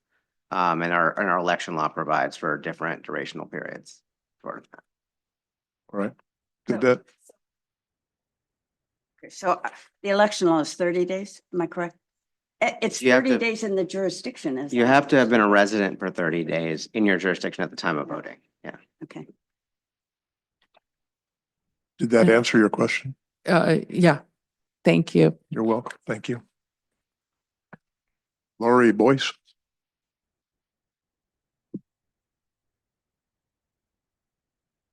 You probably know the routine, but name and spelling, please. Lori Boyce, Loriboyce. I'm here as myself, and I'm not going to repeat what others have said, but I do want to bring up a couple of things. One is the language in here says present. It doesn't say submit. To me, that means you have to be in person. That will disenfranchise people who don't have citizenship in the database that's used, because we don't have a complete database of citizenship. And that means snowbirds, military, people working overseas or out of state will not have time to cure this if it has to be in person. So I think that has to be in the summary that says in person. It also does not address the fact that there are a lot of people who do not have passports and cannot get a birth certificate because prior to digitization, those records were manual and that place might have had a flood, a fire, et cetera. I have a friend that had that issue. They had to get an affidavit to prove that they were born in order to get a passport.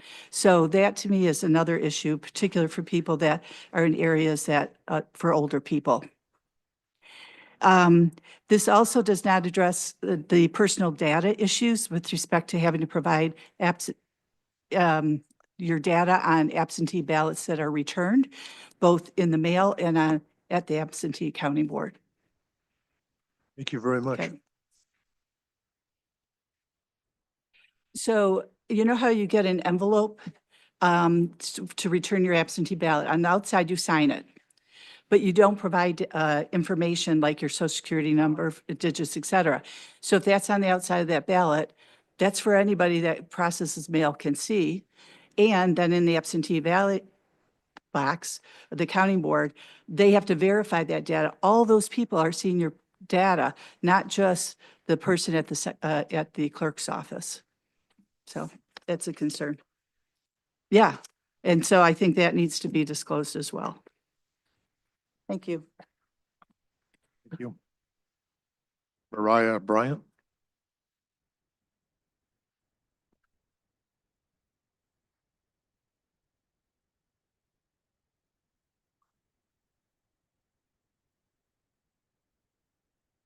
Morning. Is your name and would you spell it? Mariah Bryant, MariahBryant.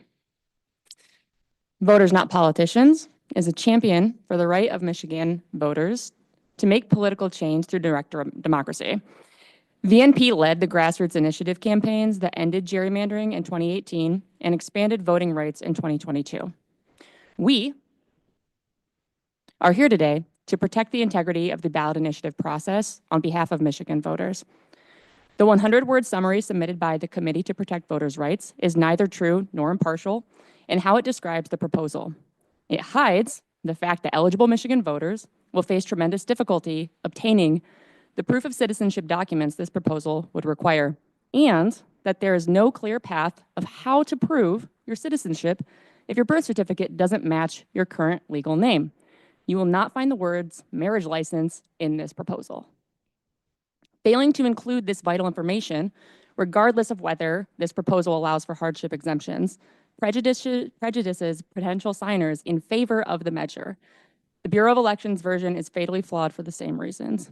In order to be true and impartial, the summary on the petition must transparently state how voters will be burdened by the proposed changes. The summary must alert potential signers that tens of thousands of eligible voters will be disenfranchised if this proposal is adopted. It is especially important that the summary points out the burden when Michigan voters overwhelmingly voted to protect voting rights in our state constitution just 3 years ago, in 22, by adopting Proposal 22-2. I urge this body to uphold its duty to Michigan voters by rejecting the inaccurate and insufficient summary offered by the Committee to Protect Voters' Rights and by the Bureau of Elections. Thank you. Thank you. Before you leave, anyone questions, comments? Thank you. Melanie is Nivette.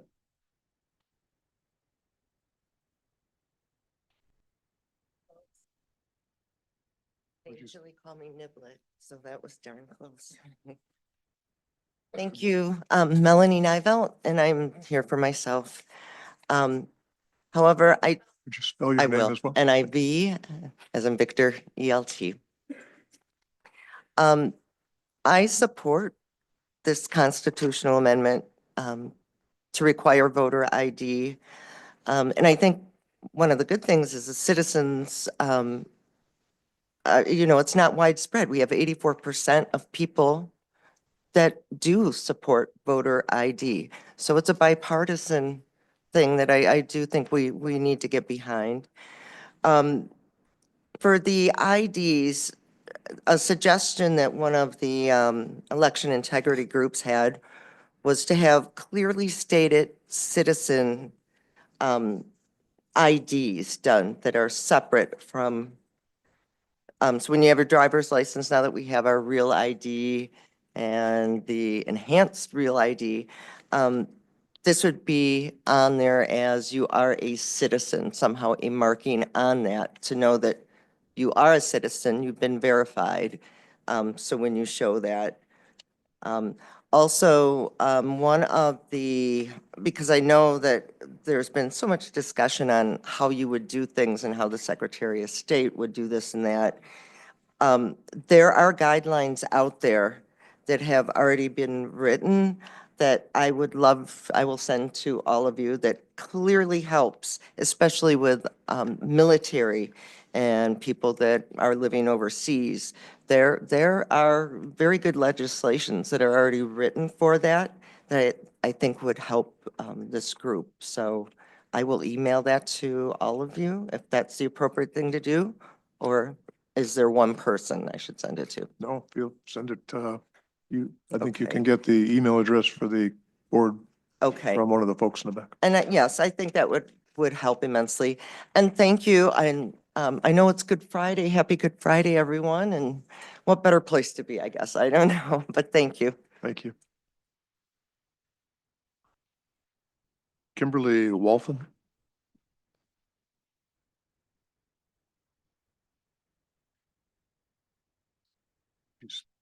State, state your name, please, and spell it for the clerk. Yeah, it's Kimberly Wathen. It's KIMBERLYWATHEN, and I'm here for myself. So I think we can all agree that voting is a right, and with rights come responsibilities on both the side of the voter as well as the Secretary of State. There are several laws in place already, including 18 USC 611 and NIVRA and HAVRA that do not allow non-citizens to vote. That comes with the responsibility of the Secretary of State and the Board of Elections to make sure that non-citizens are not voting. When someone votes who's non-citizen, I'm disenfranchised. My vote is diluted, and everyone in this room. So we need to uphold that. And when I hear all this talk about people not being able to provide ID, when I was 16 years old, I provided ID to get a driver's license. When I was 22, I got married, and we had to provide documentation for that.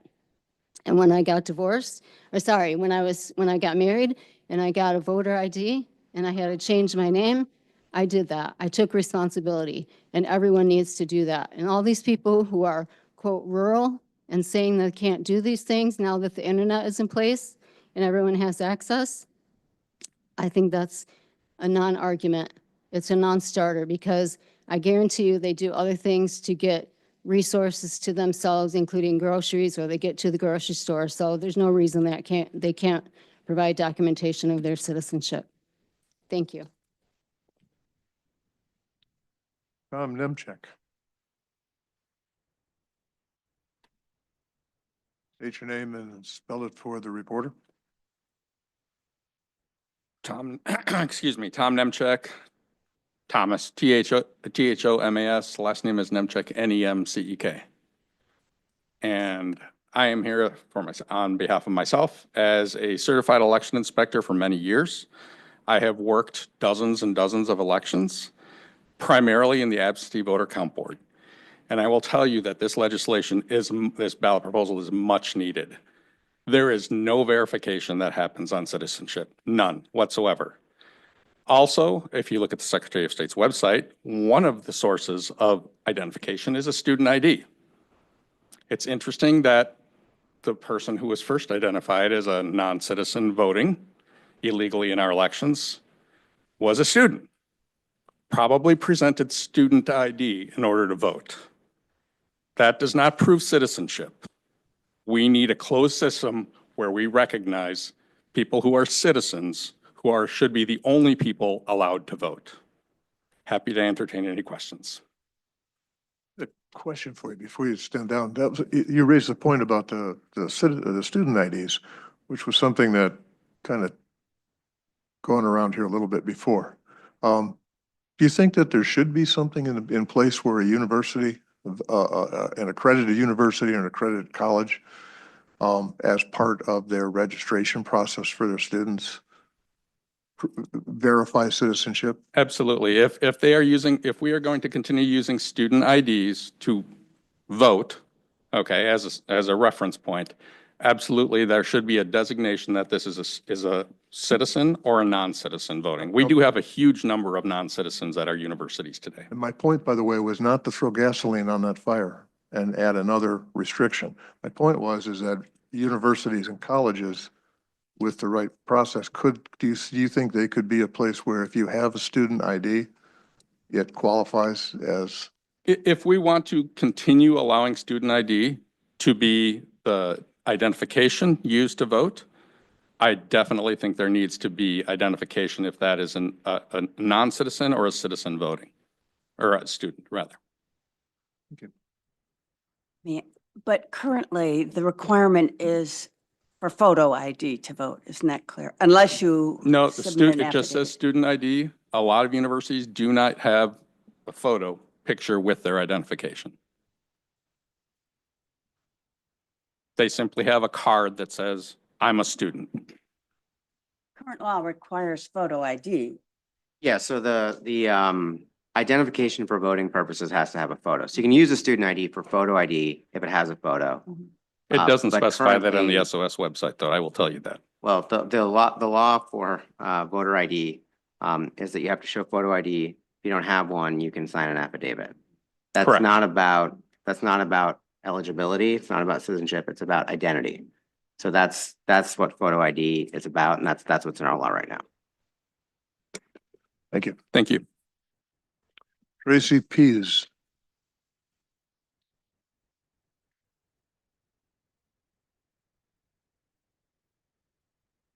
Tracy, would you give your full name and spell it for the recorder? Yes, my name's Tracy, Tracy. My last name is Pease, Pease, and I am here with Allies Becoming Co-Conspirators for Justice as the president and founder.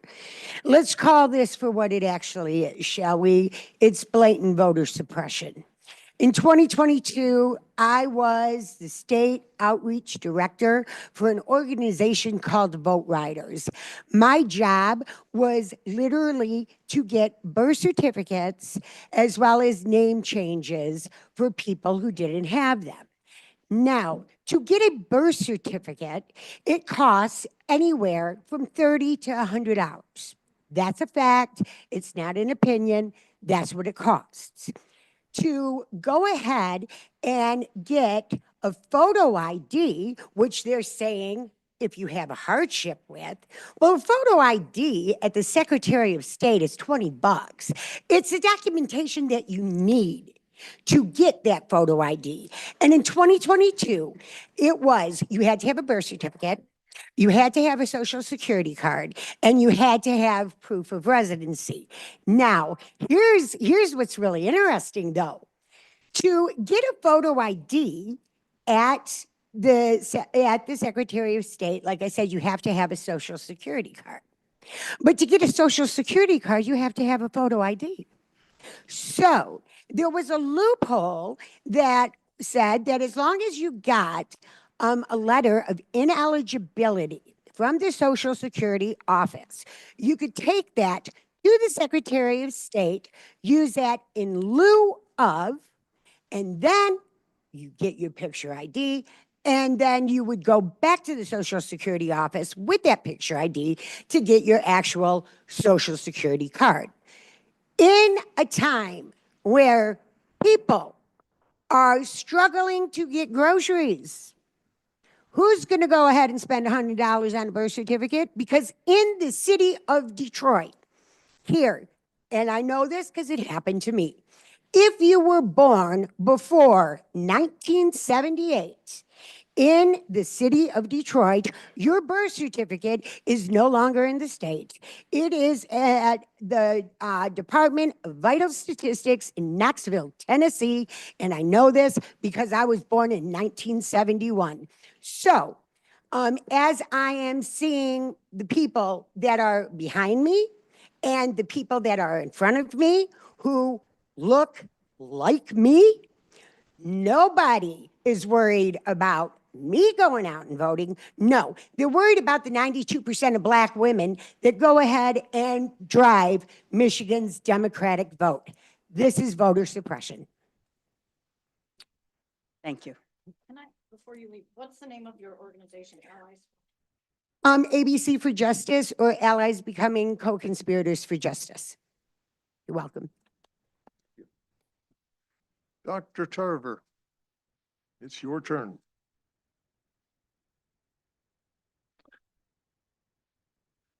Give your name and spell it for the reporter. Hi, I'm Dr. Linda Lee Tarver, Lindalee, last name Tarver, Tarver. I'm a 28-year employee of the Michigan Secretary of State. I retired, working under 5 secretaries of state. I retired as an election integrity expert, and I wanted to provide the background of the databases and the information that Mr. Brader was unable to provide.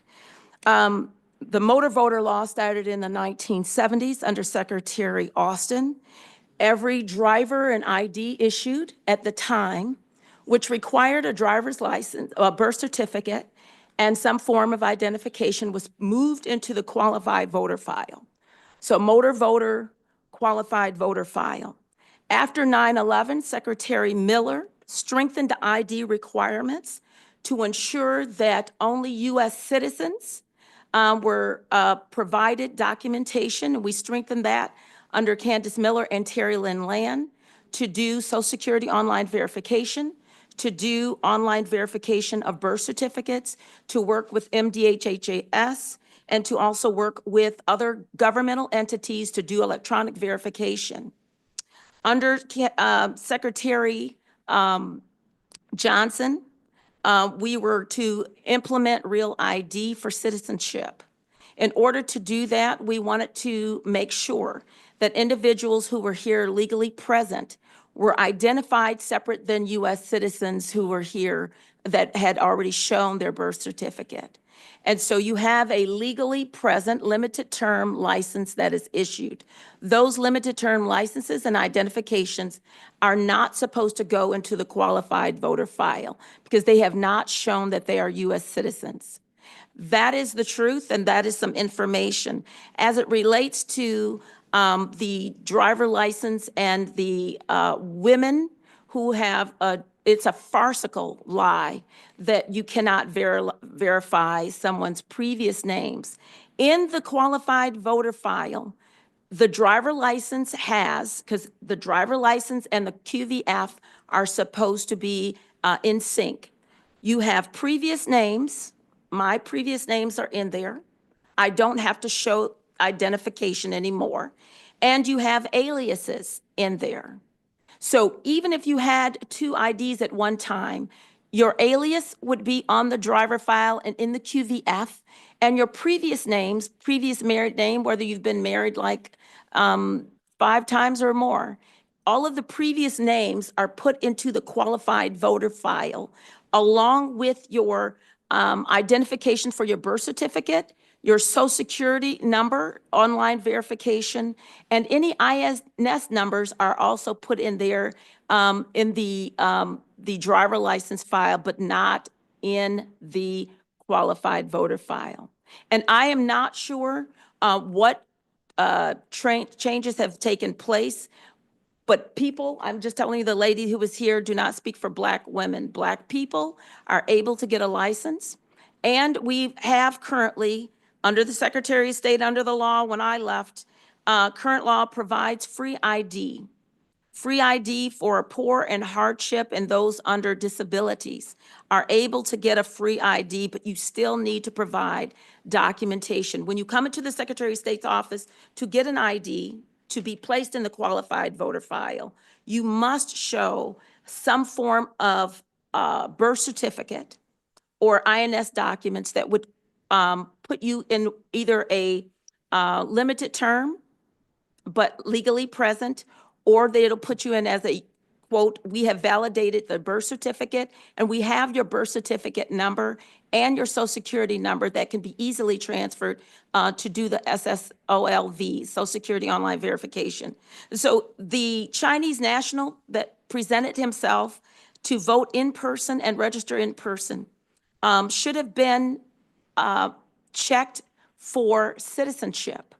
And then we would not be here. We check for residency, typically the clerks, and they do a great job, but they check for residency, proof of residency, but you affidavit for citizenship, which is the most important part of voting, is to make sure that you're a U.S. citizen. And that does not happen because you have to attest to it. And then maybe if we find out, then you can get perjury charges. I submit that we should allow this to occur. I support it wholeheartedly. I do not believe that anyone will be disenfranchised. And being a Black woman, and my husband, a Black man from Detroit, who lived in Detroit, who is born in 1949, he would not be disenfranchised. He has his birth certificate, thank you very much, from Detroit. And I will argue that the electronic verification records we have today would allow a clerk who has been presented with someone who's coming in to register for the first time to be able to show identity documents to vote and show that they are U.S. citizens and validate it through the Secretary of State's office, who does that same validation as well. And I can answer any questions you have. Questions? I think that some of the things you said are inaccurate. Please, I- With regard to what is in the qualified voter file. The qualified voter file, as I understand it, Mr. Brader, does not contain driver's license. The motor voter It file, it contains a driver's license number if we have it. It does not contain citizenship verification information. Those documents are in the driver file. Like if someone provided a document, they're not in the voter file. if in order to, under the motor voter law in 1970s, I can tell you that the driver's license information with a driver's license number, they are synonymous. Right. And so your personal ID number and your driver's license number, in order to validate that you are here legally present or a U.S. citizen, because you have a social security number and you've provided a birth certificate, that information with your ID number, because of the motor voter law from the 1970s, can directly link back, and it does, links back so that you can validate it without asking a woman to prove anything, because it links directly to the driver file, which has all of her previous names. You do not need to ask her a question. And it's true. I honestly have worked on it myself, implementing as a project manager with the Secretary of State, implementing different various election changes that we've had. And I can promise you that information is available without impeding on any woman. Thank you. Director Brader, does that, would you like to comment on Well, that? I mean, I wasn't totally clear whether what was being discussed was what's verified for voting, for voter registration, or for driver's licenses. But a couple things to note. First of all, we do verify social security numbers. You don't have to be a U.S. citizen to have a social security number. So the social security verification does not and cannot verify citizenship under any tools that exist. So we can verify social security number. We cannot use that as proof of citizenship.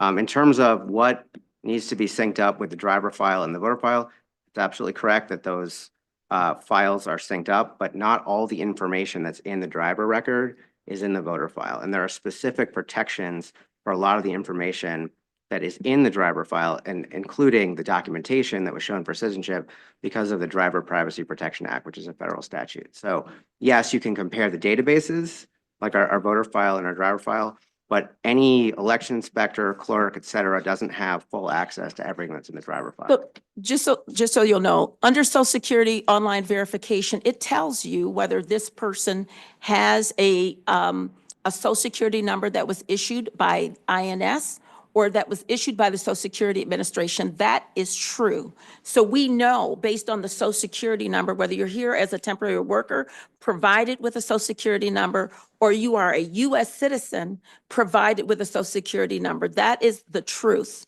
And so you do not need to provide every election inspector with the qualified voter file, driver license, INS, and everything. The Secretary of State can real time validate whether this person is a U.S. citizen.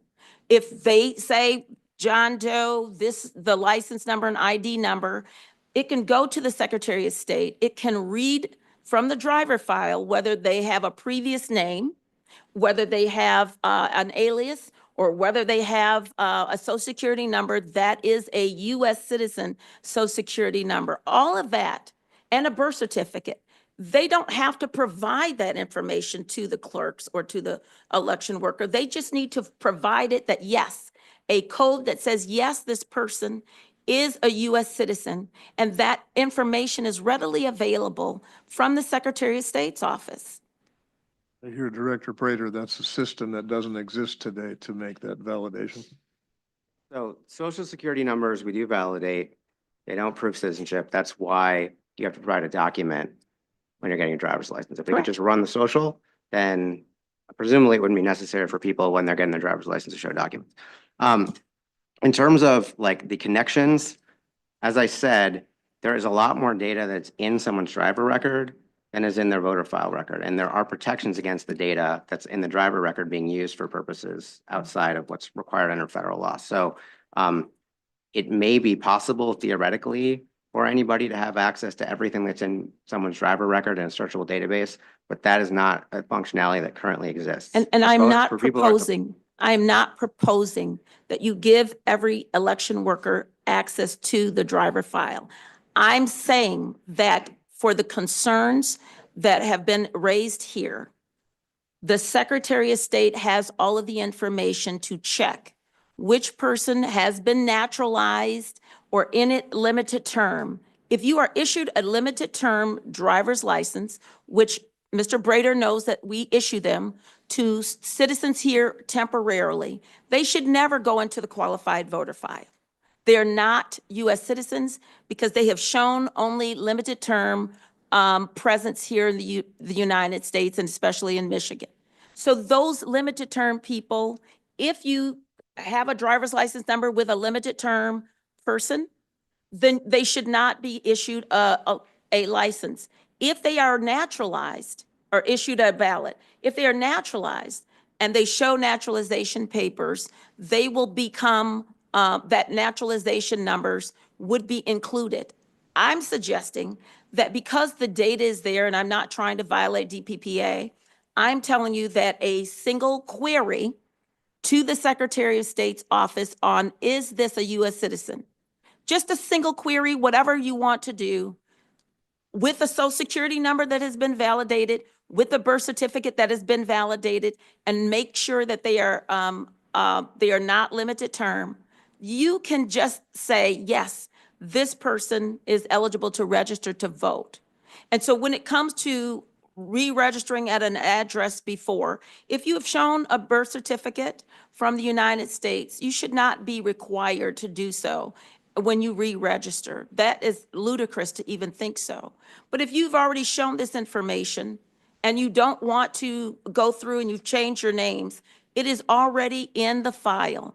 So that information to validate for a clerk, to validate that information that this person has a previous name, and these are all the previous names of that person, then that information should not be burdensome to any woman because the information is already there. And it's egregious to say that the Secretary of State thinks that this would go on. They should have disclosed that to all of you, that that information is readily available and would not be burdensome to any woman when they register to vote, and when they want to re-register at a different address, or when they want to change their names, that information is already there. And so that's what I wanted to share with you. We have, another, the We're same a little day short on registration. time here, so- Yes, but the same day registration is problematic. You must have them show some form of identity. They must show to the clerk or to the clerk when they register their proof of residency. But we allow them to raise their hand and say, oh, I swear I am who I say I am. I'm a legal resident. They must show identification it must show proof of residency, but we don't now show proof of citizenship, and that must change. Dr. Tarver, Dr. Tarver, I think that Mr. Cordes might have a question. Yes, You don't? You're okay? thank you. I think we're all set. Thank Thank you. you very Thank you. much. Thank you. We're gonna, if it's okay, if you guys will indulge me, we're gonna keep running here because we've only got a few more of these. Is that okay? Angela Davenport.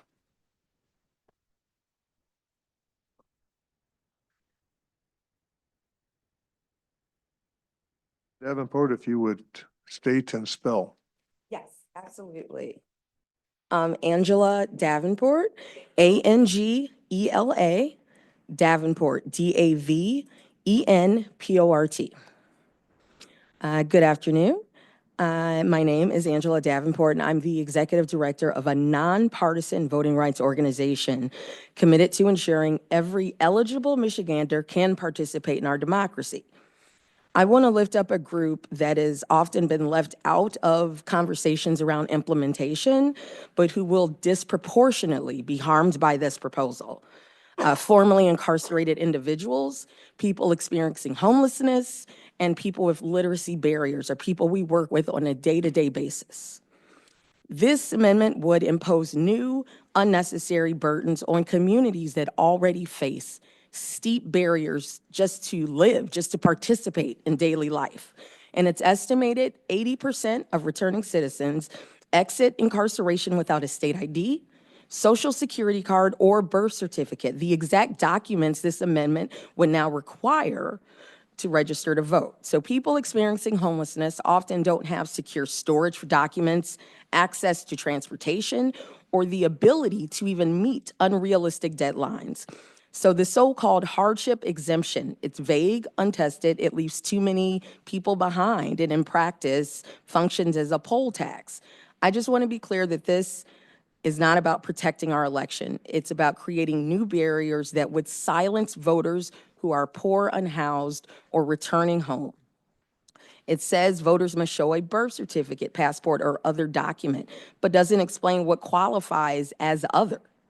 It also fails to disclose that you have individuals who would be blocked entirely from voting, and the 6-day deadline to verify documentation after casting a ballot is punitive and unworkable for people without stable housing or transportation.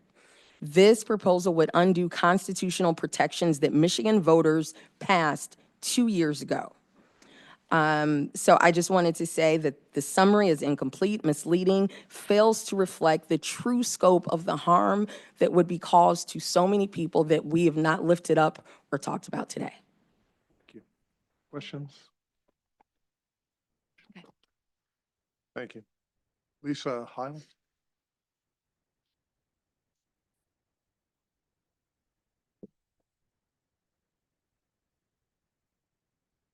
Heil, would you give your name and your spelling to the reporter? My name is Lisa Heil, Lisahile. And I am a member of the Rural Caucus, and I'm here as myself. But I'm here to talk about, I'm a numbers person, okay? So I'm trying to understand why we're about to spend money for 1/100% of an issue, when we have so many other things that need to be funded that are very important to all of our citizens from top to bottom. Now, I understand that we need election integrity, and I got that. And I believe that we have this. And I believe what's trying to be done here is to scare people into thinking that we have another problem that we do not have, so that we can put more fear into our communities, to more distrust into our politicians, into our elections, and that needs to stop. We need to get people to understand where we are and to get people to feel safe and comfortable with our government officials and our votings.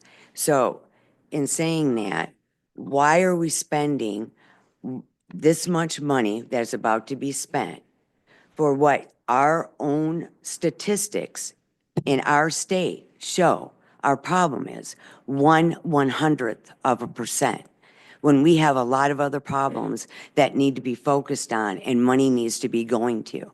So in saying that, I think these things should be addressed, but I think they should be down here on the list. and people up here and the needs of our people. Because in the rural community that you think has so much access, we can't even get stable internet, okay? I have the most expensive satellite that you can get in the rural area, and I can't get stable. So how do you expect the other ones that can afford the top dollar one to be stable? They can't. So they have to be able to physically go. My clerk is open 2 days a week, okay? 2 days a week. How do you expect all these people, how do you expect her to do all of this? It can't be happening.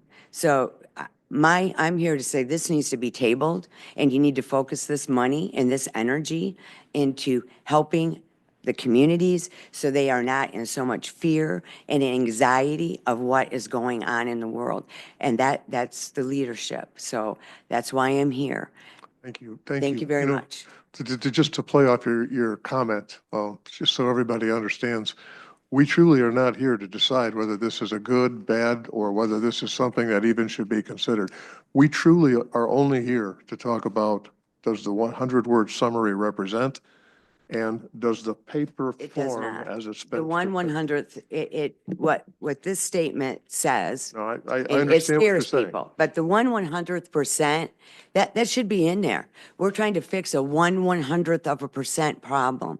So I know there's a lot of words and everyone wants to have their say in it, but I think that little digit in there, that needs to be in there to clue in, because the free is never free. Someone's always paying for it.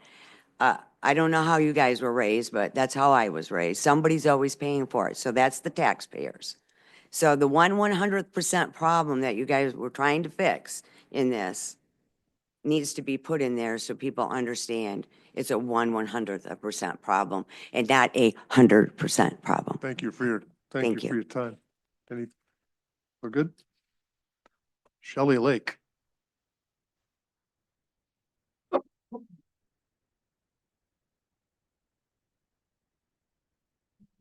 Good morning. Please state your name and spell it for the clerk. Shellylake. And I am here as me in support of this and some of the wording. I will tell you that I am a deputy clerk currently, so I'm very familiar with the QVF and how it works and how we look up voters. But in all of my years working elections, I've never had anyone complain about having to show their ID. We've never had anyone even want to sign the affidavit on the back, luckily. Our residents are in full support of needing to show citizenship. They want honest and secure elections also. On a personal note, I will say my husband served 21 years in the military. My family suffered, my 2 little girls, we endured hardships. We sacrificed a lot while he defended our country and our very fundamental rights. We were inconvenienced for 21 years. He missed a lot in their lives.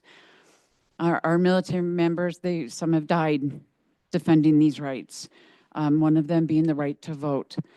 So if a voter is burdened or finds it difficult to get, I am sorry. We were a lot more burdened than they will ever be. Let's find ways to get these documents for them. But people are dying to defend this right, and I take offense when someone says I shouldn't have to show that to vote, when knowing what my family went through and continues to with the post-traumatic. My vote as a citizen does get cast away or exhausted when a non-citizen votes. So my right is taken away. I'm a married woman, and I'm a bit offended by people who say that I can't prove my citizenship because my name changed. Sorry, but that does offend me. I'm capable, I'm smart enough to get whatever's required for me to be able to vote. I will say that when Promote the Vote sued this board for Proposition 2, they went directly to the Supreme Court to get on the ballot. Voters were not informed clearly of what they were voting for. They took 9 separate issues. They combined them under one, gave a short 100-word description, and it passed. Voters did not know they were voting for these millions of dollars to run our elections, the 9 days early voting, the no reason. And I'll tell you, you want to talk about cost to the taxpayers, we're talking millions of dollars in that proposition. And voters were duped because that was vague. 100 words to cover 9 different topics. Spending money now to help people get maybe affordable copies of their birth certificates. Whatever they need to vote, let's do that. That was a wholly inadequate summary of the changes that went into our Constitution. Also, I'll say that one lady said that the absentee counting board would be privy to your information when checking. The clerk does that. We are the ones that check all the signatures before it even goes to the absentee county board. So just wanted to clarify that. Thank you. We're a little short on time, so I am all good. Thank you so much. thank you. Dorothy Cribbs.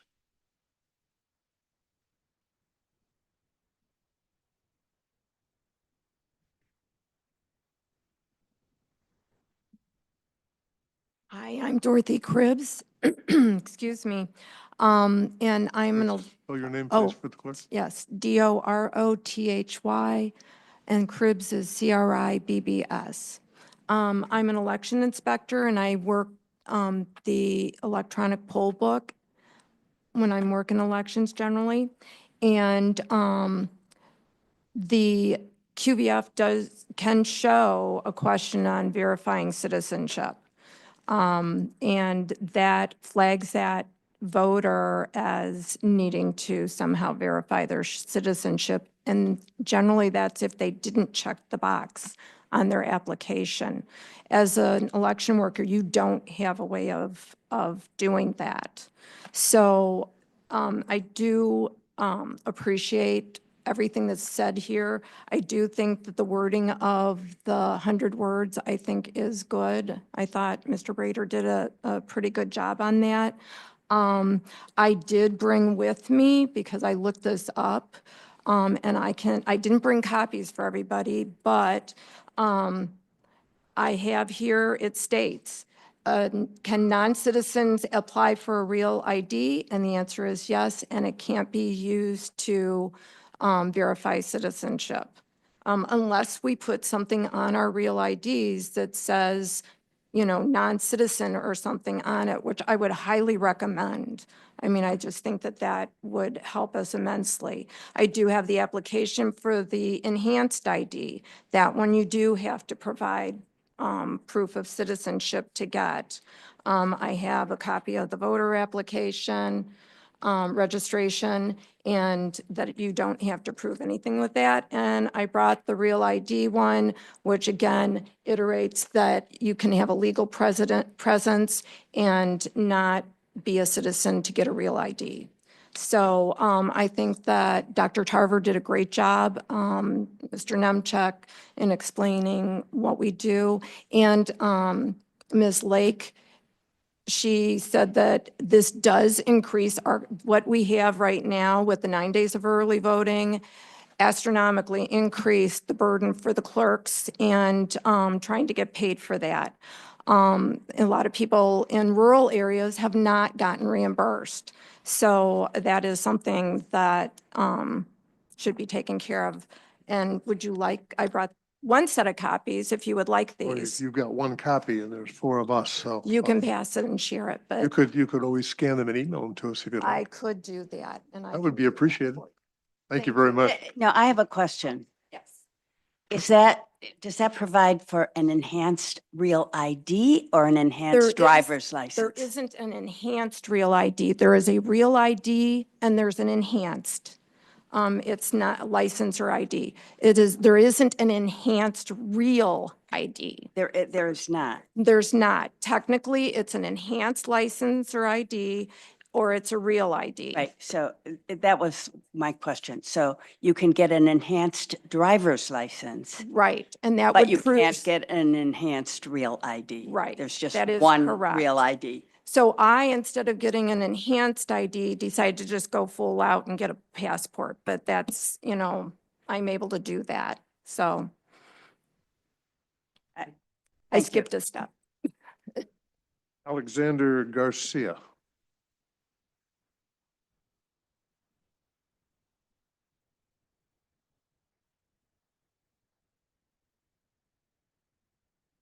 Garcia, would you state your name and spell it for the reporter? Alexander Garcia, AlexanderGarcia. I'd like to, I think, briefly address some concerns initially raised by my friend from Goodman Acker, and I think expanded upon later, about how the wording, how our 100-word summary is going to address the purpose of this amendment. Now, my friend from Goodman Acker seemed to suggest that the purpose of this constitutional amendment is to disenfranchise, is to curtail the right to vote, is to impose additional restrictions. Not that its effect will be that, but that its purpose is that. I think it's one thing to oppose this amendment as a matter of policy. It's quite another to accuse the supporters of the amendment of acting with malice, of acting with the purpose of suppressing Michigan citizens' right to vote. And it's even more than that, to use that assumption to attempt to prejudice potential signatories and potential voters against this amendment and thus distort the democratic process. This amendment is perfectly rationally connected to a legitimate interest in protecting our elections. That is enough of a purpose for us to give to the voters. Thank you. Thank you. Questions? Good. Is he really your friend from, I'm just kidding. I apologize. It's a convention. Yes. Levity. Thank Well you. done. All right. Thank you. Thank you. Charles, it starts with a T. Thomas? Charles Thomas Jr. Charles, forgive me, it just your junior and the end of your name kind of got mixed together here, so. It's not intentional, I promise. If you would state your name, then spell it for the reporter. Charles Thomas Jr., CHARLES, THOMAS, JR period. Am I free to go? All right, very good. Let me start by saying I am the founder and director of an organization called When You Vote, I Win. I did not list that on the form because I'm really coming to speak on behalf of myself, but I want to say about the organization. It's built on the story of two of my father's youngest sisters who are Selma foot soldiers. They were trained by John Lewis. They made all the marches, all the protests. They got locked up, all the things that went along with that. And so when I engage in this conversation and talk about this work, it's legacy work. They're still with us. They travel around with me and we talk to young people about the work that they did at 16 and 14 years old, and all the things that they went through in order to obtain these rights to vote. And so essentially, though, I came to speak on behalf of myself. I was going back and forth as to whether or not I should speak.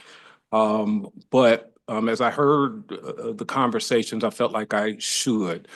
For the most part, people who came before you spoke about their personal experiences, which to a great extent we're limited to. And so I'll speak a little bit about my own. In the language summary, the 100 words, the key word that sticks out to me is hardship, based upon my life experiences and experiences of those of my aunts. And to use the word clearly expresses the fact that it's understood it is going to create a hardship, right? Or else it wouldn't be in there. And when it comes to the question of hardship, I don't believe it's fully elucidated what the hardships actually are. They limit it to cost, but I'll tell you about my personal experience. I'm one of 10, the fourth of 10 children, and 9 of us were born in Ohio. And my sister was seeking to get a passport, and she requested her birth certificate.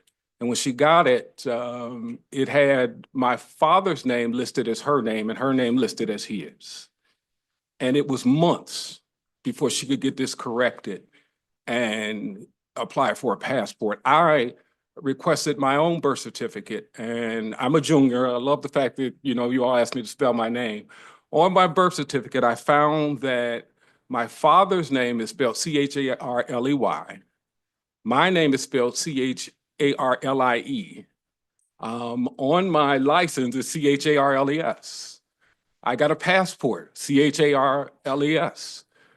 I'm not sure which one would count if I had to produce information to say who I was in order just to be able to obtain the right to vote. Now, going back to my aunt, the 14-year-old, it just so happened she was on that bridge. She went from that bridge to being elected as the vice mayor of Forest Park, Ohio, which is a suburb of Cincinnati, and she attends Lincoln Heights Missionary Baptist Church. I don't know if you remember in the news, there was recently some issues in Lincoln Heights. She was on that bridge again, fighting with folks who take issue with her rights. And so these personal experiences are not, to my mind, taken into consideration as a Black human being, as in African American. We can talk African American women, we can talk women in general, and the issues that are associated with what is being asked of here.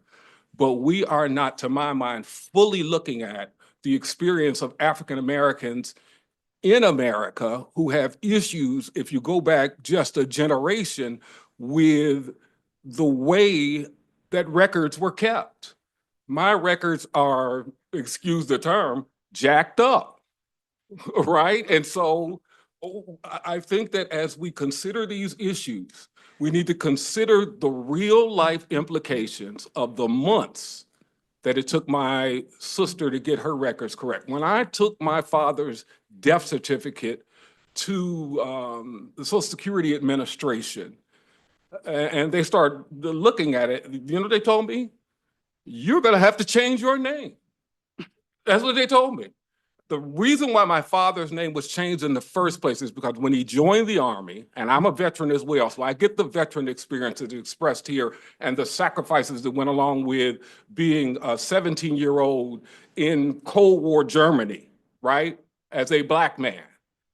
I get all of that. But these are real experiences that we have to try to live through, and it's not really, to my mind, again, fully considered the fact that these experiences have not been fully lived out, they have not been fully cleansed, and they are still an issue when we have to revisit the idea of having to do more to vote after what my folks did in order to just be able to get us the right to vote. Thank you. So that's all I have, if anybody has any Thank you, sir. questions. I just want to say I really appreciate what you've said, and I think it is critically important that you share those experiences with us, because I do think that those experiences highlight the barriers that are being created here and ought not to be created. Thank you so much. Thank you. It looks like you've settled on your name. It's Say it again? LES, right? LES, that's that. I got a passport. I don't know which one is good, but. Am I good? Beautiful. Thank you, sir. We have one last public comment, and then we're going to break for lunch. Shane Berryhill.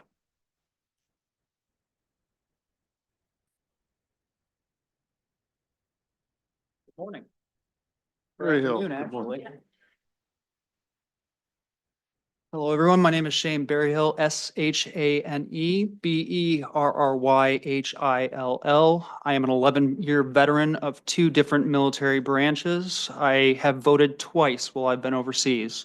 So all voting from military falls under the Uniform and Overseas Citizens Absentee Voting Act, which is Public Law 99-410, and that is federal law. The state cannot do anything to touch it. You must be automatically registered and be able to vote. So this doesn't affect military whatsoever. Along with that, I noticed that some of the fees were called outrageous. Right now, the fees for getting a new birth certificate in Berrien County, it's $13. Kent County is $10. Genesee is 25. The highest I found was 34 in Wayne County. I don't believe that's an undue burden to voters. And I'd just like to express that. Thank you. Thank you. Okay. Technical question. The amount of time that we need for lunch is 30 minutes. Is that fair?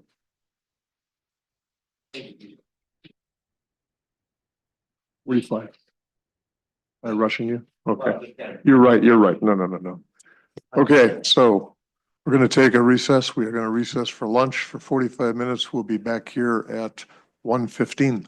Thank you. Mr. Brewer, does that give you enough time? Would you like an hour? What's that? What does Brewer have to do? What did you say? Does that give him enough time to fly? I'm still missing it. I'm picking up too much noise.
Your mic on? Oh, now it is. Okay. We're back in session as of 1:16. And if we pick up where we broke for lunch, we're going to walk through the 100-word summary. Am I not on here? Okay, I'm on, yeah. You're on. It looks like your mic's on. Yeah, Yeah. we're good. Can you hear us? Okay, yeah.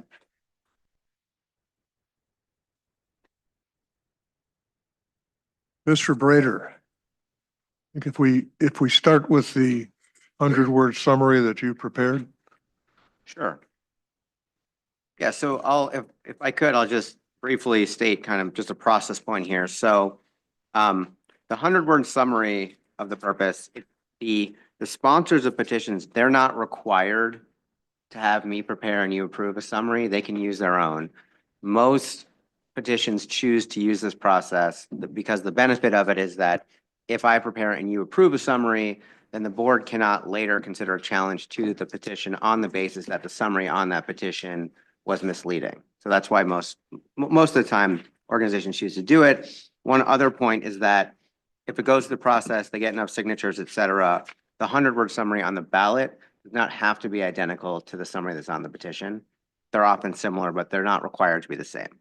The only thing that the organizations absolutely have to do before they circulate is they have to give us a copy. They have to file with the Bureau a copy of the petition that they're going to circulate. That is a legal requirement.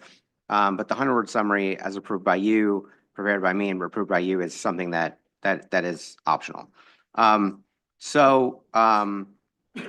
guess another point of process here is that, sometimes the board will approve the summary I drafted as is.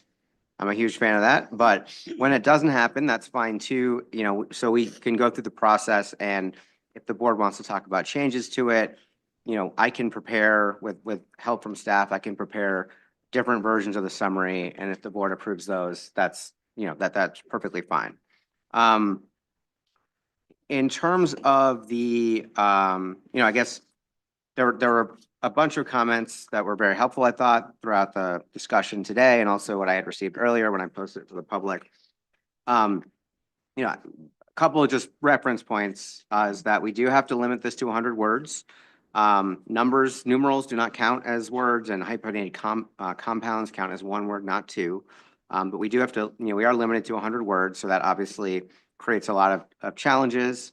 When I'm trying to, and the other important points of guidance that we have in statute is it does have to be a true and impartial statement of the purpose. And it has to be proposed in language that does not create prejudice for or against the proposed amendment. And then also, it has to apprise petition signers of the subject matter of the proposed amendment, but it does not need to be legally precise. And then it also must be clearly written and using words that have a common everyday meaning to the general public. So those are the statutory guideposts that I have in preparing it, and that you're to look to in approving the summary. So in terms of what I put together, many of the comments, I think most of the comments that we received this morning I think there was, definitely some helpful context. A lot of the same points had been raised in the comments that were submitted before I prepared it. I think that, I think it was, Member Gerwitz had mentioned that an important thing to consider in the summary is really like, what is changing? What is this doing? And that's kind of what I look to when I have to make decisions about what to put in the summary. I try to focus on what are the most important things that this is changing? Like what's the impact going to be in terms of what is changing? Going through what I drafted, the reason that I started, I did mention a couple of the documents, the birth certificate or passport. My view was for people to understand the purpose of this, the subject matter of this, and things that they would understand. Birth certificate and passport, I think, people generally understand what those are, and those are documents that verify citizenship, which is what the proposal requires. There was discussion of real ID. We went through that. There's also the discussion of the enhanced ID. The enhanced ID does prove citizenship. I think that, in my opinion, that is not something that most people understand what that means in enhanced ID. So looking at the common day, everyday words, in addition to just being extra words and not being as common as the birth certificate or passport, that was just something that I thought the clearest way would be to illustrate the two most common examples, and then also include that other documents can be provided. On the ID change, I mean, we have an ID provision in our current constitution, but it has an affidavit alternative. This would retain the ID requirement, but you would no longer have the affidavit alternative. So I thought that was really what was changing. So the purpose of, with relation to the ID, that was sort of what I thought was the best way to summarize that. Then there is the change for absentee voting, which currently you provide a signature. This would require you to either provide like a copy of an ID with it, or if you're in person, you could present it in person if you're delivering it in person. Alternatively, you could have a driver's license or partial social security number on the form. So I know there was some sort of grammatical things suggested on that. To me, the way I used the ors where I did there is because you can either have a copy of a photo ID, or you can have, which would include a driver's license, or you could have a driver's license or partial social security number. So those would be ways that you could verify that that's a change. Those are not currently required.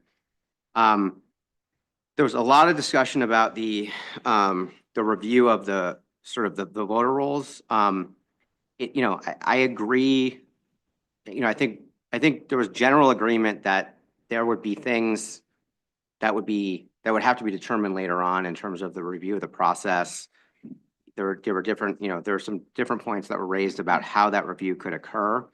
I did not attempt to provide any details about how that would work, other than I did mention documents. And the reason for that is that, as far as I know, the current state of things is that if you're going to be conducting a review for citizenship, whether you're trying to verify that people are U.S. citizens or identify them as non-citizens, you really do have to work off a document.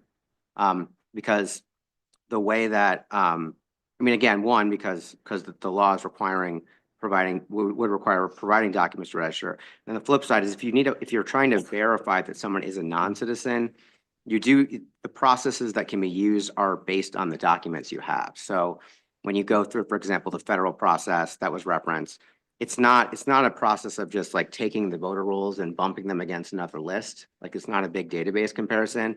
Rather, it requires you to have a non-citizen document like a green card, and then you need to verify those one by one against a program that searches government records. So to me, what was being considered, what we would be having the Secretary of State's office do would be to review voter rolls using documents, and that would be used to remove non-citizens.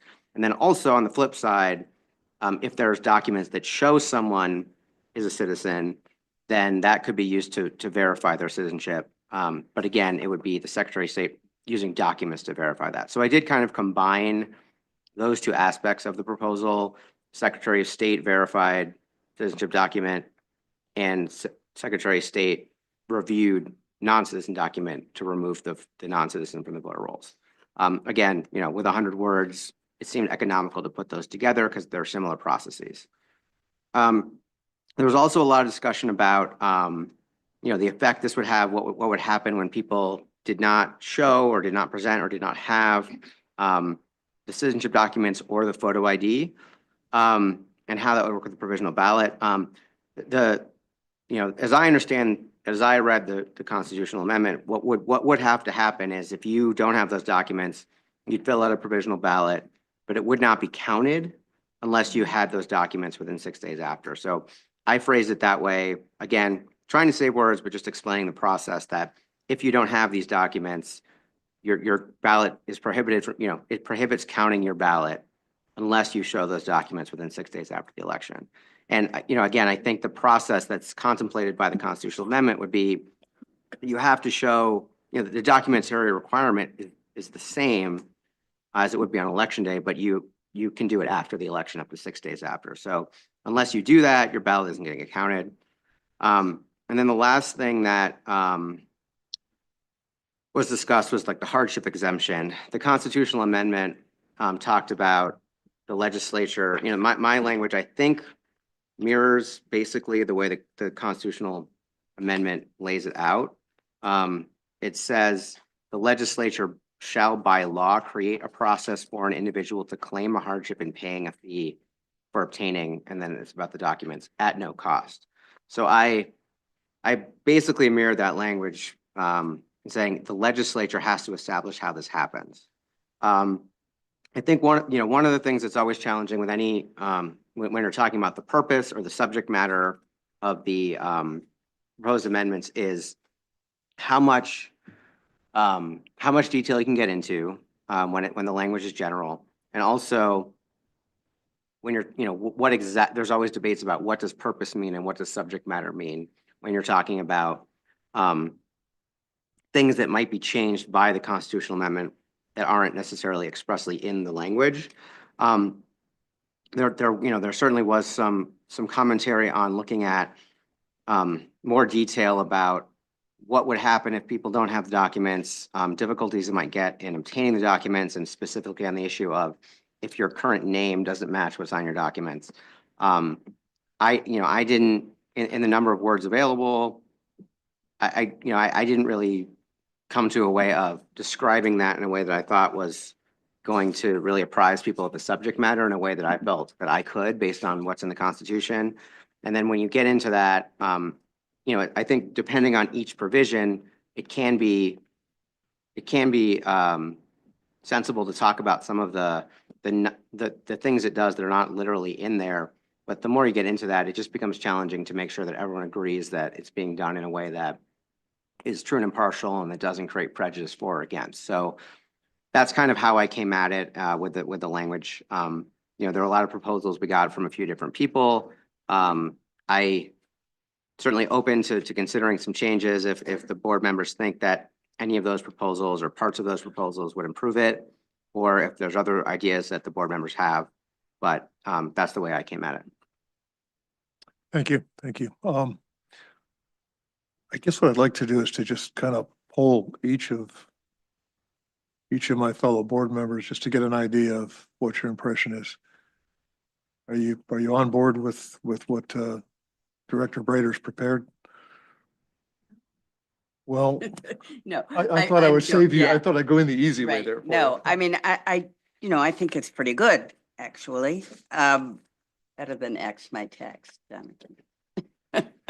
But I certainly think that there are ways that it could be made better, which is what we want to do, right? So I do think that it should more clearly indicate that these are new requirements. And I suppose it's sort of implied because an amendment is necessary to do this, but and there are essentially, we've got the documentation regarding citizenship. We've got the change in absentee voting. We've got the elimination of the affidavit. And then we've got the obligation of the Secretary of State to verify. So those are 4 things. I would agree with whoever said that the purpose is to make it harder for people to vote, which is something that I certainly don't support. But the question before us is how we describe what they're doing to achieve this nefarious purpose. And that is by adding adding requirements and changing existing requirements, right? So they're adding the requirements, and maybe that can be clarified. Adding the citizenship verification, adding the identification to vote absentee, removing the affidavit alternative, and imposing this obligation. I'm just kind of going on, and I'm not sure how I would say this. I think there are quite a few words here about the legislature establishing the hardship. I would not say at no cost. I would say at state expense. But I think the whole thing could be said in fewer words so that more of the words could be used to describe what I think are the more significant aspects. So question for you, what if we took, when you first started your comments, you said correctly, this breaks down into 4 sections. Right. They're not hard to figure out. They're 4 really clear sections here. Is it possible that we could just parse this and block 4 sections here and then, Sure. and then take the sections? Because what you're onto is that we could edit those sections Mhm. and probably make fairly quick. And you have the yellow highlighter there, ma'am. And I'll bet you if you've got a I printed, didn't bring my I highlighter. didn't either. If there's a clean copy, we could, or I know you hate to print stuff, but I was gonna say if we could split those 4 sections, they're linear on here, correct? I think that's accurate. I mean, there, we have highlighters, and we can, I mean, certainly we can print, I mean, printing a couple of pages for each of you is not a problem. Can't do. But we can work with the highlighters if. Yeah, I think, yeah,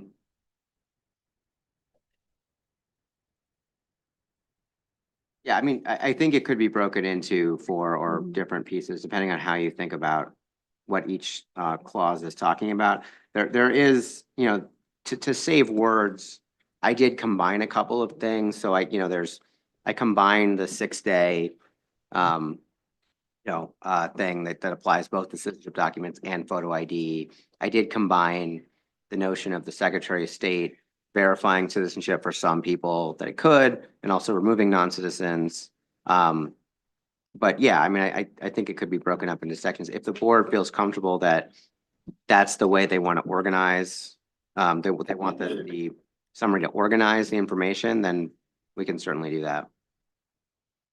But it's organized, it's organized really well now. If we can just take those and I guess what I'm trying to say is you have a really well done 100-word summary that may require a couple of touches to it, but it also states things pretty well. So to be clear, just to be clear, the 4 sections, I guess I'm just looking for some clarity on making sure people agree on what the 4 sections are. So there's, the first section ends photo ID when voting, right? That's the first one. Yes. And then the second one is about absentee voting. Correct. That ends at vote absentee. And then the third section is It's the government, Secretary of State review. the review is the 3rd section, and I think the heart and the 6 days in hardship is the last section, correct? Okay. Yeah, I'm perfectly fine dividing it in 4 for purpose of discussion. I mean, I guess my question was just because the hardship. I mean, I guess it doesn't, that's fine. I mean, the hardship is arguably more tied to the, people needing to have the documents, but for purposes of discussion, it doesn't really matter. So if we want to call that a section, that's fine with me. If we look at that first section through the voting, does that section adequately describe? Citizenship? You're writing me a book. I'm not, I'm just changing some words here.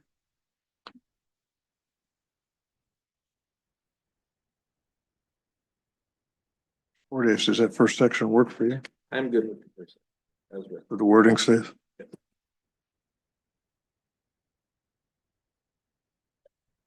I think it should have something in there about these are new. Oh, the new requirement? Yep. Okay, so how would we, So constitutional amendment to add requirement to prove citizenship by submitting birth certificate, passport, or other document when registering to vote. And maybe it should say when registering. I'm not sure if it's just, yeah. I did think about just saying registering to save those two words, but I'm not clear. I wasn't sure that would be clear to like Yeah. a normal person that just registering is talking about registering to vote. I mean, I think it would be probably be clear Well, you could if they say- kept you reading, could but say For voter registration, and that would save you a couple of words. yeah.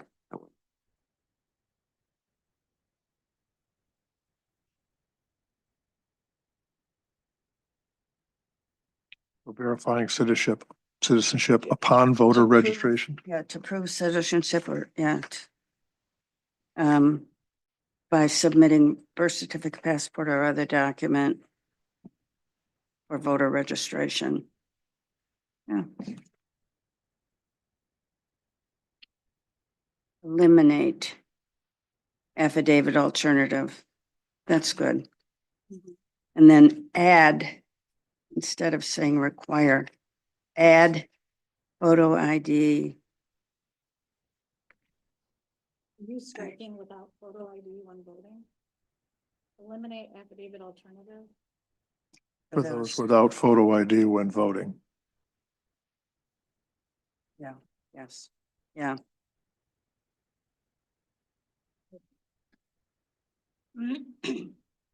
Yeah, because, well, we can talk about the affidavit alternative. I don't think it's something that people would generally be familiar with. Add. Right now it says require photo ID, copy or driver's license or partial social security number to vote absentee. You're saying change that line? I would, instead of saying require, well, add. I guess I would say add requirement to provide. Let's see how many words that gives us. Or two. Yeah, it's provide because it's being done mostly by mail, right? So it's not showing. To add requirement to provide.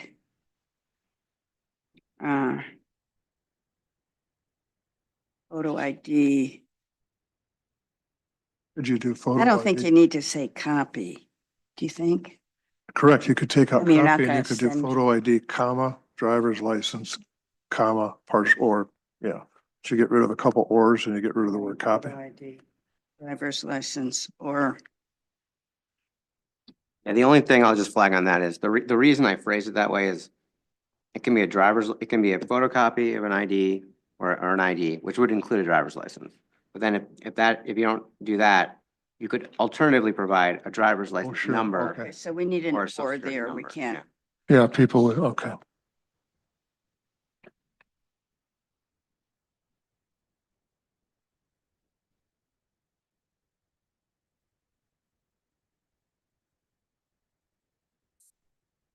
Requirement. Right, or driver's license. Or parcels.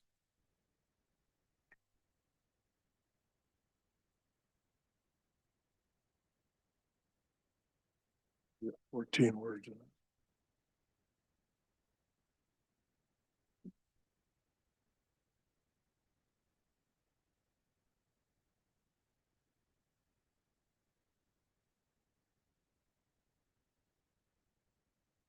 Is your only issue with section 2, the idea that it's a new requirement? Is that what's got you hung Yeah, up? I think it should say add I mean, so for the first one, we're saying that adding this proof of citizenship and then eliminating the affidavit alternative and adding the photo adding the provisions to make it harder to vote absentee.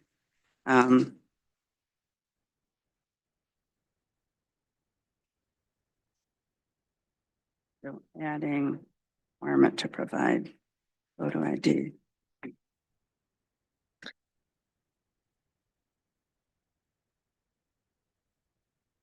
You're on board. You're on board here. You know, Right. I Which do help think- no, I fits do in. think it's implied, but it. Goes back to that. Okay. Really good. And I think the part about just saying to vote absentee, it's really a two-part thing because this is, I think it is a requirement which is applicable both to the application and to the voting, which is a two-part thing. So you have to provide this both on your application and on your ballot when you send your ballot back. So, to apply for and vote an absent ballot. How does that work? To apply for and vote. We've got 14 words in that section right now, so. Well, we have to, you know, what we can do is make these little changes and then count them up. I was trying to help you. What I would suggest is if we're looking at kind of structural changes to the clauses to get at what the board might prefer, would not worry too much about shaping the words while doing that. Like, let's just get it in there and then we can figure out how to cut it The down. structural, so the It is- structural change then for section 2 would be simply to make sure people know it's a new requirement. Right. That's what I hear you saying, Right. Ariel.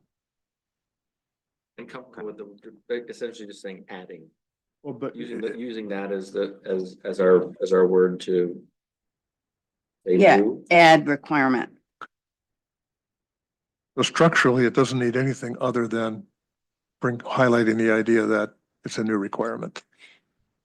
Except the other thing that that I'm wondering That's about. not sure, if I probably remember that. The other thing that I'm wondering about is whether it needs to specify that this is applicable both to the application to get an AV ballot and the actual voting the ballot.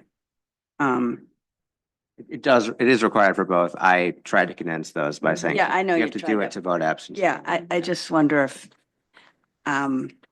I think we parse this much more than anybody who looks at it when they're asked to sign a petition, aside from that. I would also argue that anybody who's generally voting absentee is at gonna least remember. familiar with the fact that they have to apply for that as well. So I think that vote absentee kind of encapsulates the entire process, which includes the extra step of asking for your ballot.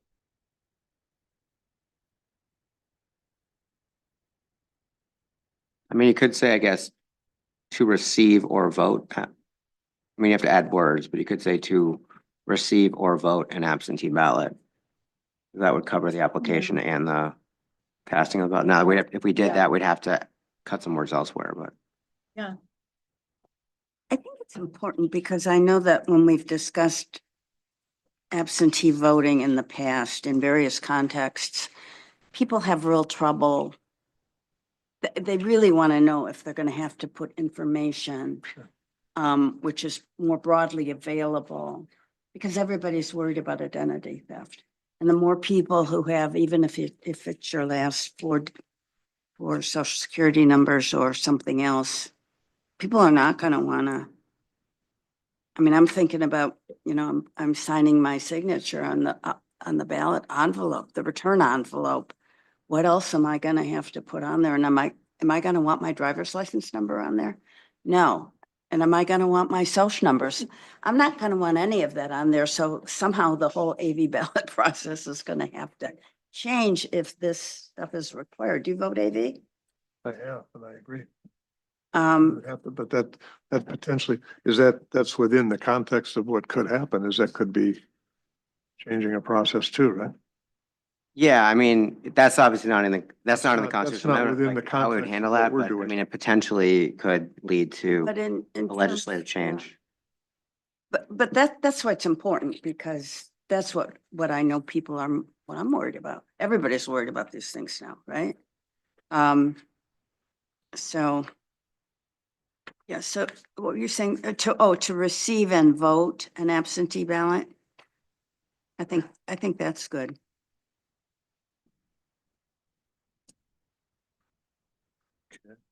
You receive and vote. We've added a couple words, that's okay.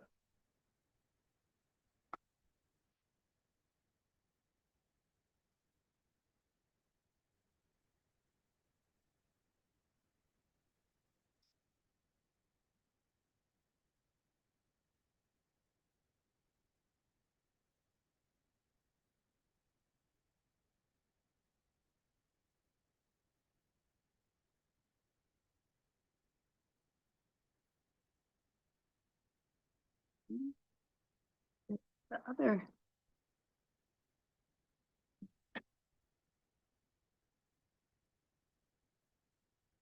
I'm just wondering about on the first phrase, and I know we were on the second, but, with regard to the verifying the documents necessary to verify. Showing birth certificate, passport, or other documents.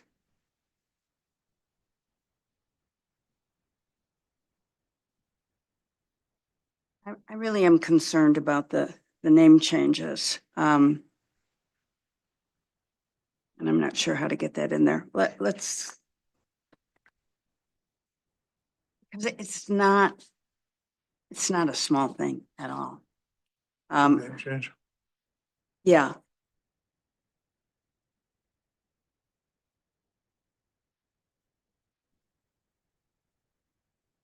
And there are a number of documents that show it, but the question is whether there's a reference to providing essentially name verification. No, it's not name verification. Like, I know that my son's birth certificate shows my birth name identified in this quaint old term of maiden name. And it also shows my current name, so that's a useful document, which ties me to my birth certificate, but it's an additional document. All I'm saying is that birth certificates and passports are not enough for married women. I guess that's or for married women who've changed their names. And I don't know how to get this in there. Passport would be right. A birth certificate wouldn't necessarily Oh. be, but a passport. A passport works. Would be- A passport works because that proves citizenship. But a marriage certificate by Birth itself certificate. does not. No, but validate. a birth certificate with something in addition. Birth certificate with, like what I suggested, my son's birth certificate. Or with the marriage license. So how do you say that? I know, and or other documents. You could do that. You know what? That would solve your Birth concern. certificate, passport, and or other documents.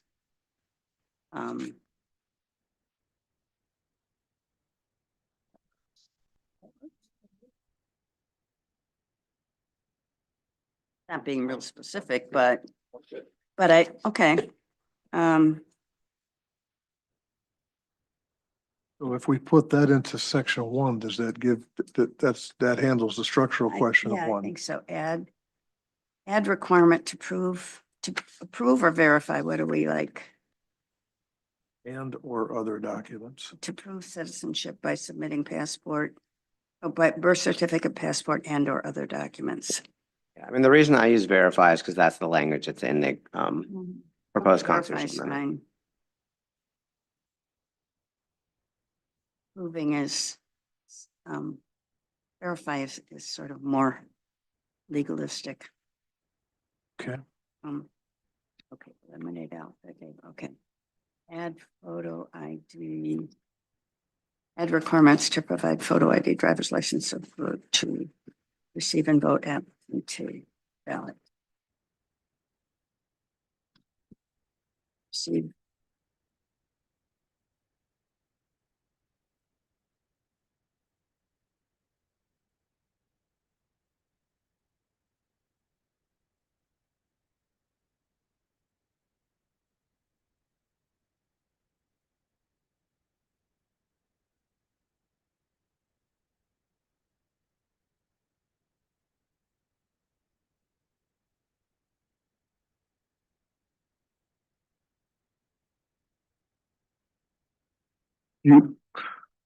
Could you say eliminate affidavit as alternative without photo ID when voting? Does that still mean the Yeah. same thing? That gets rid of some words. Right.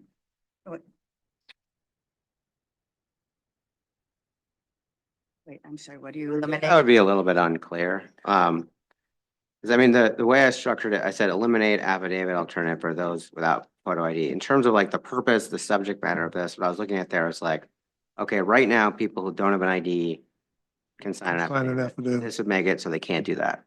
Definitely can be worded differently. But I do think it needs to explain to people that the change here is that if you don't have an ID, currently you can sign an affidavit. Now you wouldn't be able to. Eliminates that Yeah. opportunity to do that. Yeah. Right. Okay.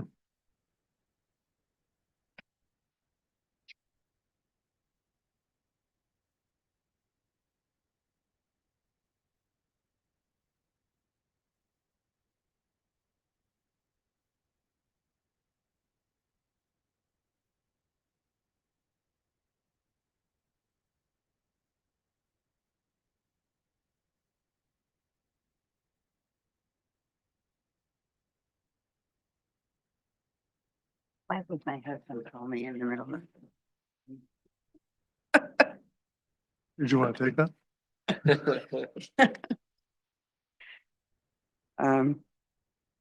Just point of clarification, are we still on the second section or? Oh, we're did we kind of read doing back one and two what- together, but we saw one, most of it. Okay. Yeah, I Okay. think we have 1 and 2. No, okay, and we read we're back almost the- on 3. We almost Can are. we just read back the draft? We tried to capture what we think Yes. the board is interested in and then. What, can we do that a minute now so that we know Right, where we're at? exactly. While it's fresh in your mind. We can read it, or do you want to keep digging in more? No, you want to read back what we're, That I think we have. well, you have, We'll see if you. I wouldn't go that far, but I mean, you know, Constitutional amendment to add requirement to verify citizenship by submitting passport, or by submitting birth certificate, passport, and or other documents. When for voter registration, is that? That's how we captured that last. 3 Yeah. words. Okay. Eliminate affidavit alternative for those without photo. We haven't changed that one. We go Add- back to that really quick, just on the submitting versus showing, are we using submitting instead of showing? Submitting kind of makes it feel like you gotta send your stuff in, but really they are just showing stuff. Showing is fine because I think, Submitting just sounds like, you know, they gotta send it in, but. right, but they, they're not gonna be, they're gonna have to be doing this in person. Adam, can you just read off the way we captured that first section based on the discussion? We can obviously change it. This is how I have it. So I have it constitutional amendment to add requirement to verify citizenship by showing a birth certificate, passport, and/or other documents for voter registration. Eliminate affidavit alternative for those without photo ID when voting. That's what I have so far. that's good. Is and/or one word? Yes. Okay. Purposes of the 100-word. That's why I did I tend to be pretty generous when I put hyphens in also for that reason, but yeah. Okay. Now, Okay, so we're good with that part? yeah, I think so. Are you good with that? You're good with it? Yeah. Okay, section 1 is in there. That's actually section 1 and 2. Well, yes, you are. Eliminate, add, eliminate, okay, and then add photo identifier. You want us to read what we think you had for section 2 so far? Yes. Okay. Are you ready to do that, Adam? Sorry, that was the absentee part. Yeah, just the absentee part before you get to require. I don't know if you made those edits yet. Guess I think I know. Okay, here's what we have I so know. far for section 2. Add requirement to provide photo ID or driver's license or partial social security number to receive or vote an absentee ballot. Yeah. Covers both, that covers both the application and the vote.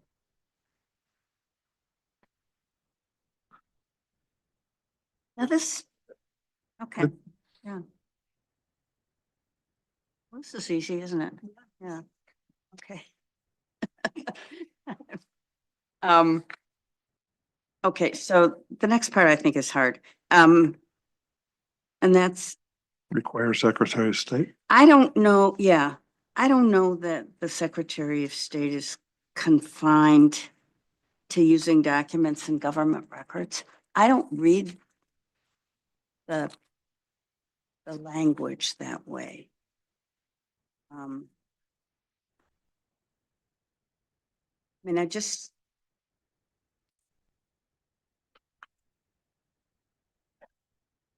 despite some assertions, I don't think that government records are so readily available to provide this verification information. So, the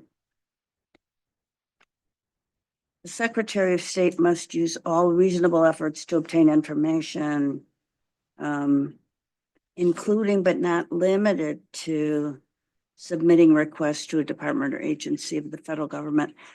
That's awfully broad. I don't know what it means. The including but not limited to.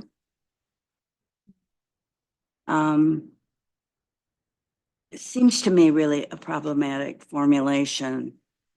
That's a problem with the draft, but I don't know how. It seems to me that it makes it problematic to just say using documents and government records. Because I don't know what kind of inquiry or submission. I don't know if somebody's going to be trying to say, look at this person, look at these people in Dearborn or Hamtramck. I don't think they're citizens, and requiring the Secretary of State to act upon such assertions. I think it's really, I think the language is bad, but I don't know what we do about it in terms of describing. John, when you wrote this, you talked about documents, and obviously there's some testimony about how you would go about it. I mean, you must have some work in your head as to how you would actually have to go through and verify citizenship. Can you walk us through your statement on it? Yeah, so I mean, I do agree, and I think if it wasn't clear before, like, I do agree that it's not entirely clear to me what are the limits or the parameters of what's contemplated in this review. But just knowing what is, what tools are currently available and what the Secretary of State would be required to be doing would be two things, basically. It's like, okay, we've got voters, and these are ones that we can verify their citizenship based on what we already have available to us. And then we're going to look at the voter rolls, and we're going to remove any non-citizens based on the information we have available to us. Well, I think in the context of the, sorry, go ahead. Well, in the context of the proposal, which is talking about requiring documentary proof of citizenship, I think, and also just the reality of it, what we could look to that I know that exists right now is the records that the motor vehicle agency has. So our motor vehicle side of our Secretary of State, as we talked about before, does collect that information when people are getting new driver's license, which means that it's available to some extent for most of the people who are registered to vote, but certainly not all of them. But what that process would have to entail right now, based on how I understand would work, and whether you're in Michigan or any other state, is that you would need to go, you need to go through the record and verify that that person actually provided a document, most likely a citizen document, most likely would be birth certificate or passport, and that would be used to verify their citizenship, to satisfy the requirement to register. Or alternatively, you'd have to verify that they're not a citizen, and that requires a document too, because whenever you're trying to verify that someone's not a citizen, you need a real-time verification. You can't look at the fact that they provided a green card in 2021 and say, oh, this person's not a citizen, because that person may have become a citizen, naturalized, derived citizenship, what have you. And they just haven't updated the driver's license yet because they haven't had to renew it. So there's no reason for them to do that. So then in order to do that, that's where you have to do this individualized review. And you can use the federal, like the SAVE program, I think was discussed, but you have to do that in an individualized way based on a document. So just based on what I know about the process, a systematic review as described here would require documents based on what I know about the way the process works right now. So you could simply say documents or official documents. Would that, maybe that doesn't work If you yet. just said, instead of using documents in government records, if you said using government records, that would be better than, Using documents. than including but not limited to. Although I'm not sure that, Yeah. yeah, So you don't need documents at all. using government records. Um,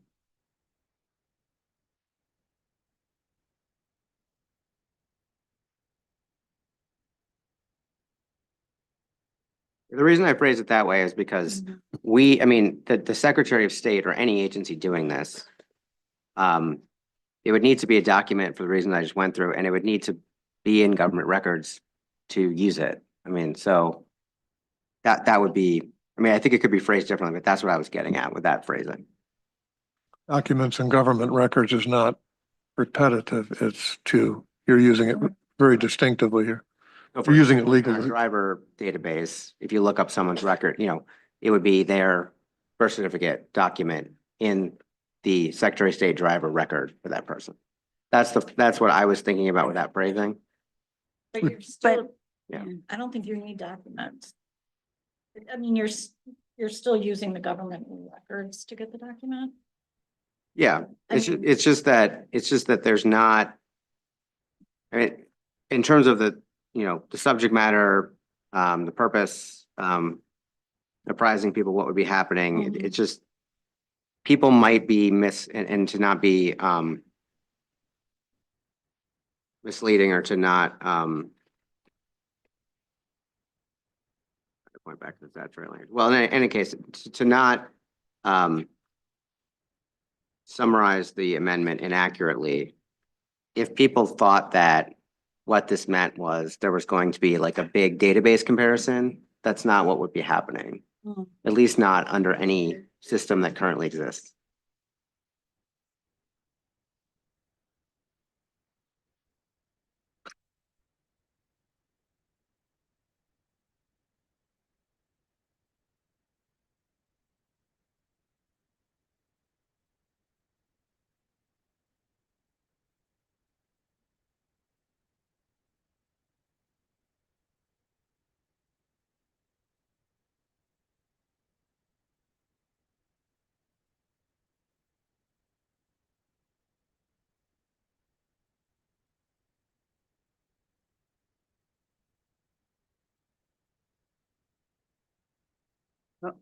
This is a minor thing and I'm not addressing the larger one, but it should say to verify citizenship, not citizens, right? So the reason that I phrase it like that is that the Secretary of State would be doing two different things. So one, you'd be verifying citizens so that they cleared the citizenship document check so that they could vote. You'd be verifying them. And then you'd be removing the registrations that belong to non-citizens using the same process, but having Oh, I see. confirmed non-citizenship. So this would be a process that applies to individuals, either citizens who would have their citizenship verified or non-citizens who would be removed from the registration list. You're looking at it the right way. You're looking at this correctly as a batch process. This is a macro process of here's a whole bunch of people. We're going to verify whether citizens or non-citizens, remove the non-citizens, as opposed to citizenship being individual, right? Right, Yeah, although, but the proposal uses the term individualized review in a number of places. And I find that I don't know what it is, actually, or when it Yeah. is. This might be a helpful illustration. So the way that we identify and remove people who've died, for example, that is, we get the Social Security death index, we compare it to the voter, or to the driver list, and then we use that to cancel records. Like, so we're not pulling up individual death certificates. Like there's a database process that matches enough fields, and then the registration gets canceled. There's not something like that where there's like a list of non-citizens. So this wouldn't be happening like just by bumping it. So that's where the individualized process takes place, where you need that document to review individually and then run that through the checks. So that's why in some ways it would be a quote unquote a batch process in the sense that this is requiring a look at the complete voter rolls to the extent that's possible. But just practically speaking, it would need to be individualized because of the way that data exists and the way that we can access it. I get it. And Ariel, the way I read that, the paragraph you just read, where it did in the original proposal, I took that to mean that if you in fact had a bunch of people that you were going to remove as citizens, I took that portion of what's in there and said, okay, they're planning on an individual review process. So we're not just going to pull you out of the database. We're going to go through some kind of review process to make sure we're accurate. Maybe I'm reading too much into it. Sounded good, didn't it? No, I read that. I don't think that's reading more in there than what's. No, this is kind of going backwards, but when I read okay, so an individual registering has one of two methods. They can provide the documentation or the Secretary of State can verify. So that could be read to say that if they don't provide it, then the Secretary of State has to check it out, right? So that kind of shifts the burden. Arguably, as lawyers say, right? I don't know what it means.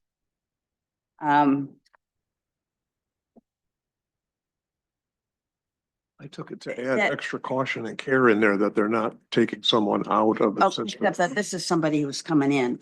Yeah, you're going to some, yeah. Right. So. Yeah, I also interpreted it as that being a requirement from the Secretary of State. So one way that one pathway to getting registered is the person provides a document, shows the document when they register. Another pathway is they don't do that, but the Secretary of State reviews records and verifies their citizenship that way. For example, this is a person that we have their birth certificate or we have their passport, US passport, obviously, in the driver file, and then that would verify their citizenship. So that's kind of why it's phrased as to verify citizens. And then the other thing that's required is a review to remove non-citizens. So that is, that's a similar process, but instead of verifying that somebody is a US citizen based on a document and kind of clearing the flag or whatever might be on their record so they can vote, this would obviously, if they're a non-citizen, result in their registration being canceled.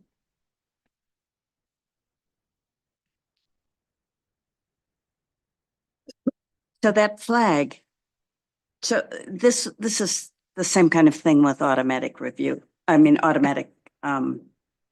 registration, right? So if you Yeah, don't that check happens the on the front box end, yeah. saying, I swear and affirm that I'm a citizen, then there's a flag and they have to swear that they're a citizen before they can vote. Well, it sort of depends on how they register. Like if they register in a paper form and they haven't checked the citizenship box, then that's something that's flagged that needs to be verified before they vote on election day. When it comes to automatic voter registration, because they're coming through the driver process and it's part of a driver transaction, those transactions always involve providing a document of lawful presence. So if the person provides a non-citizen document, the automatic voter registration just shuts off. They can't get registered by the way the software operates. If they do provide a citizen document, they get registered unless they opt out. So that's what happens on the front end, but this would require a process to look at the current voter rolls, regardless of how people register to vote or when they register to vote, and good to go through all of them. Would you see that as kind of a process where just, you'd automate it at some point? It would go through it and it would pull out people or pull out voter records that, that maybe had a shadow on them or maybe were missing something, and then narrows it to a group that you go check? I don't know how you would. I mean, certainly there are aspects of it that could be automated, I think, but again, the issue that does need to go like one by one would be when you have a non-citizen document, that does require individualized review of the document because of the way that the SAVE program works. Is it's contemplating you have a document, a non-citizen document, and you're submitting that document, and then you're getting a snapshot of what that person's current status is.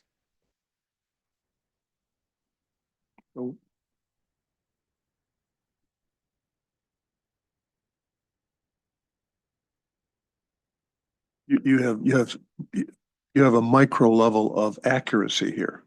It really comes down to a question of, do we need that in the 100-word summary, or I'm not saying that. I'm saying what Mary Ellen, what I hear you saying is, do we need that level of detail? Right? Are you trying to eliminate words? Are you trying to? No, I don't know. I think, right, I think, I'm just trying to figure out how this would work. I mean, I think, are you battling with the fact that if we're removing someone, we want to make sure the records that we're referring to are not Government just records, yeah. Just government? Because there's, let's be frank and open here. There are groups that are trying to provide all kinds of inadequate, false information challenging people's voter registrations. And I anticipate that that will only increase, and that there will be efforts to say, not just that these people are, improperly registered, but that they're not citizens. And I think that Reliance, I hope that this is interpreted to rely upon government records and not. That seems to reflect more simply a housekeeping process, saying it almost like if you blur your eyes when you read that a little, it's almost like the people that put that together are saying, look, we have to account for the fact that records just don't go on forever. At some point in time, you have to clean records out, or you have to verify that the records you have are real, right? We do that in accounting when we do auditing processes, or we do it when we balance things. It's just a housekeeping item in there. I don't think it has the weight that we're giving it. Which is just housekeeping. And are you referring to the proposal or to? Yeah, I'm referring the to summary? the remove the non-citizens. Okay. I think it's a housekeeping item that if we can still keep the words with documents and records, I don't have a problem with the way you've got it.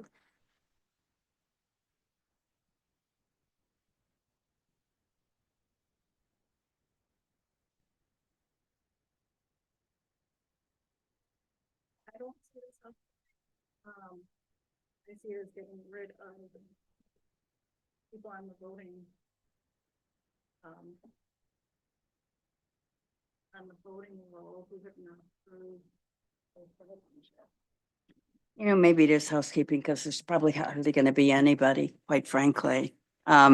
If, we know that there's a person here or there who has falsely sworn to be a citizen, right? I mean, this is going to a lot of trouble for very little, like for almost nothing. So, just recognizing that fact maybe gives us some something to chew on in terms of what this is going to do. Your concern is that they would use it, that someone at some point with nefarious reasons would use it as a purge as opposed to The documents aren't up to date. They're using them to call the roll, voting roll. And maybe the documents, like someone who has a green card and then becomes a naturalized citizen hasn't given that documentation yet. But, and so you look at what's in there, well, I mean, I guess conceivably if they were naturalized, but that's not. So I was just gonna say, Yeah, if they go that's through the true. process, it's gonna be, that would come under the heading of Yeah. Director Brader's government document.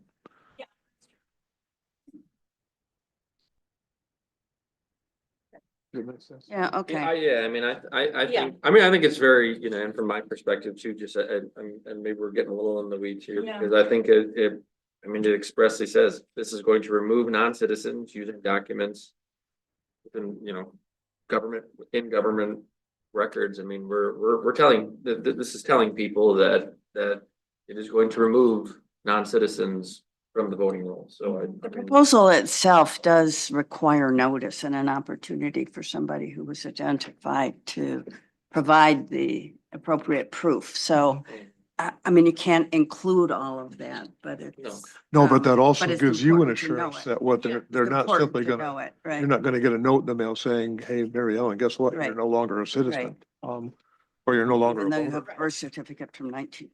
What's that? Did Even though you have a birth certificate in Detroit from 1903. Is that in the, that should be in the Smithsonian. Okay, so. So we're uh, good with that? Yeah, I think so. Yeah. Okay, so I think we're leaving that as is, at least for now. So then, like the last section would be the prohibit counting ballots section. And then also the hardship, yeah. Mhm. Prohibiting counting ballots is,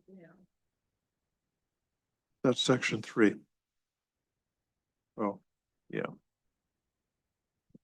think the way we divided it, one was the proof of citizenship requirement and Who was the requirement? affidavit alternative, and 2 was the absentee stuff. 3 was what we just talked about with with the review of the voter rolls, and then 4 is the prohibit counting ballots and and the hardship. and the hardship. Yeah. Okay.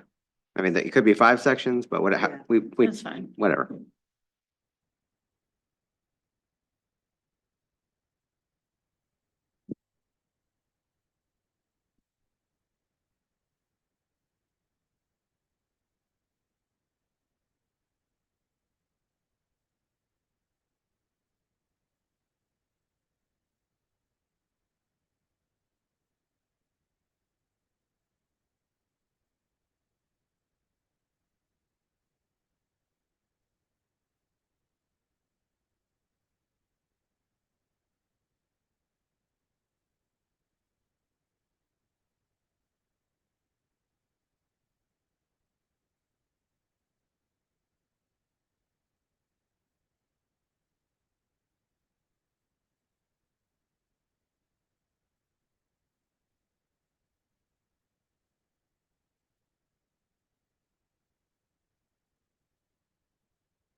Yeah.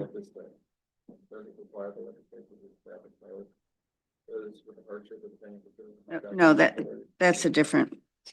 We're phrase. kind of making that that one number 5, I That's guess. a separate. The prohibit part, yeah, I think that's.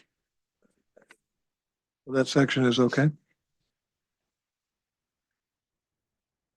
Jonathan, yeah, Jonathan's, Jonathan, we haven't changed it.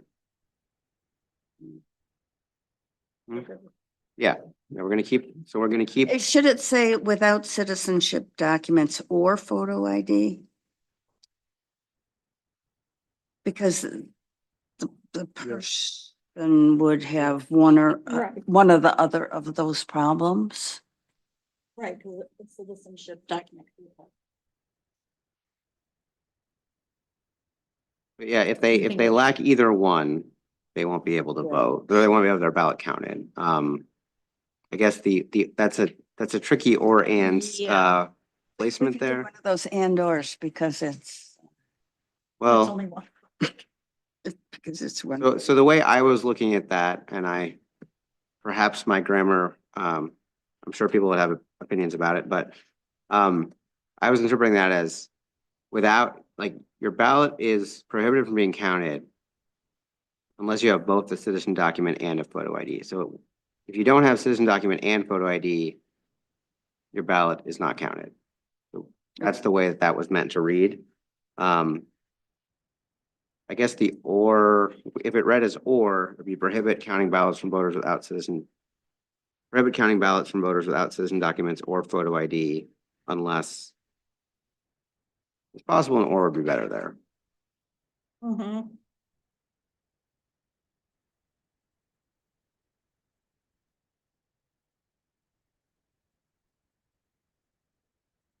Although then you might think that if it's an or, the problem is you might think that one of those would be enough.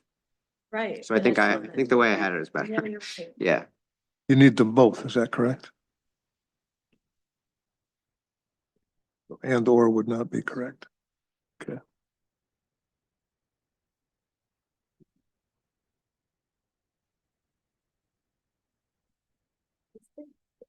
I know this is on the side, but it's 6 days. How many days do you need before you have to certify, or, I mean, is that timing just right? It is tight. So, I mean, we have, there's a 14-day canvas period, but the provisional ballot period has been 6 days for a while. Okay. So this would increase, I imagine would increase. There have been very few Number. provisional ballots lately, but this would increase them. Yeah. So, I mean, that would be something. It's also true that currently, and they haven't tried to change this one, ballots received after Election Day may be counted if they're coming from overseas, right? Yeah, so So you have to wait for 7 days or 10. So there's already built into the process a certain waiting Period of time. right? Currently, yeah. A time during which ballots may or may not come in or may not be counted, right? That's right, yeah, so, under the last constitutional amendment, proposal 2022-2, if a military overseas ballot is postmarked by election day, it has to be counted if it's received within 6 days after the election, which is the same timeline that previously applied to other provisional ballots, still does. Okay. And then this would be another chunk of ballots that would be getting handled during that period.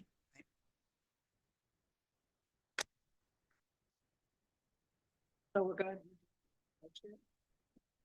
We're going to keep it with prohibit counting ballots from voters without citizenship documents and photo ID unless voters show documents within 6 days after election. It stays as good. All right. So we've got one section left. Yes. Require legislature to establish how those with a hardship in paying for citizenship documents or photo ID can get them at no cost. Now, we may be able to compress that, but it ought to say at the very least at state expense. Yeah. It's not at no cost because we're paying the tab.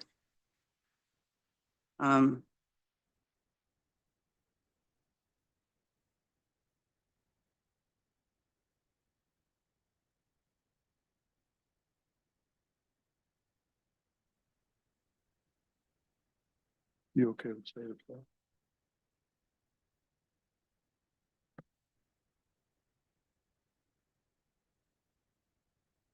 Can't add words then.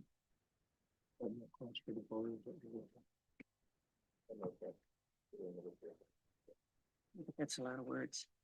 State expense is the same as no cost, 2 words.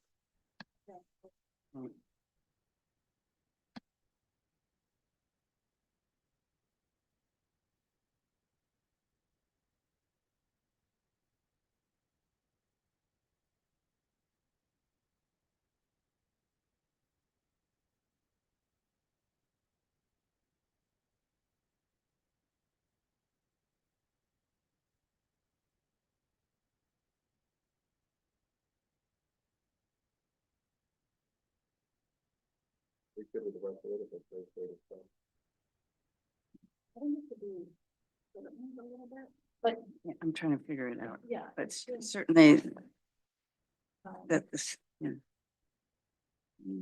Yeah, the constitutional language would, sorry. The constitutional language does describe the legislature establishing it. I'll just read what it says. It says, in case, so the right to, and then it adds, in case of hardship to obtain document proof of United States citizenship for voter registration purposes or identification for election purposes at no cost. The legislature shall by law create a process for an individual to claim a hardship in paying a fee for obtaining documented proof of United States citizenship for voter registration purposes or identification for election purposes. And that individual must be given the ability to obtain such documentation at no cost.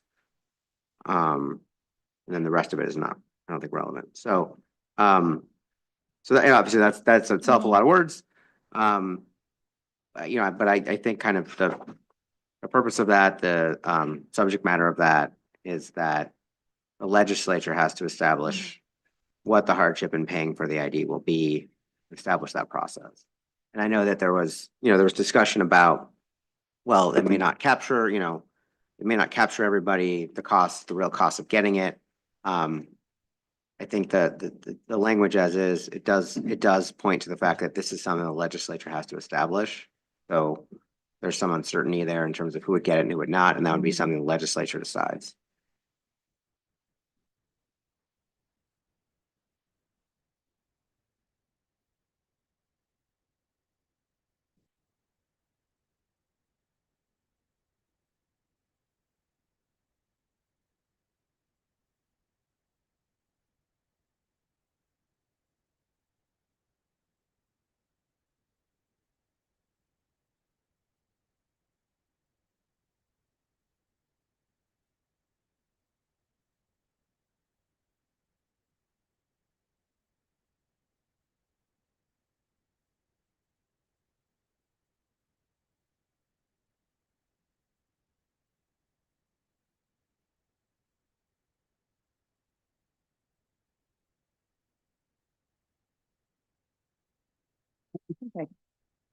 Cut out a few words. I don't know where we are right now, but, Take it and read it from read from your section. Or you mean from the require side?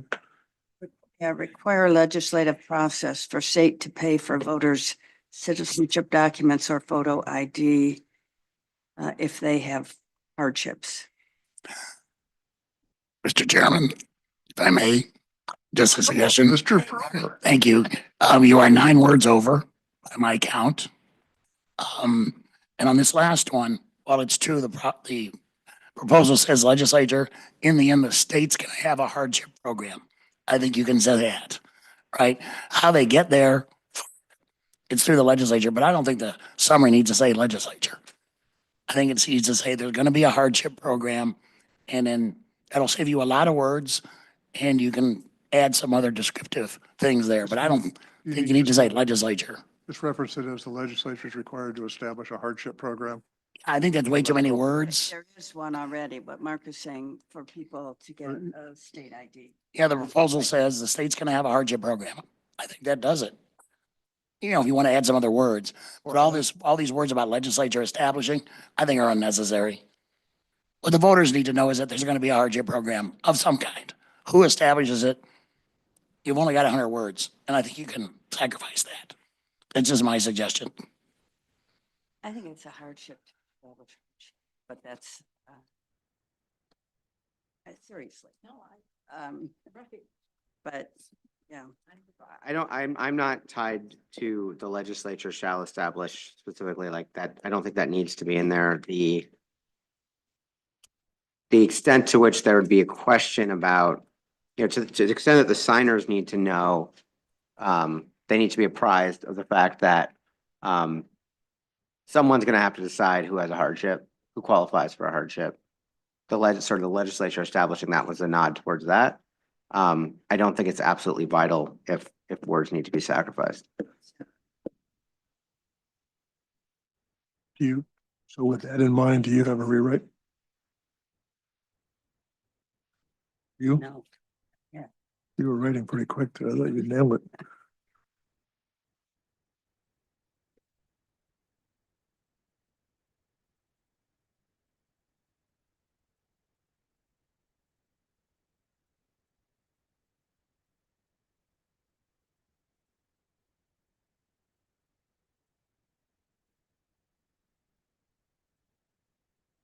Allow hardship program to pay for required documents.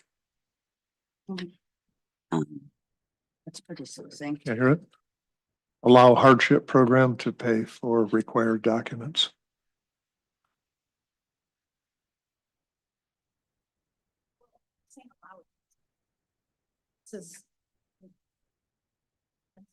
Require hardship Yeah. program to Yes. pay for. Yes.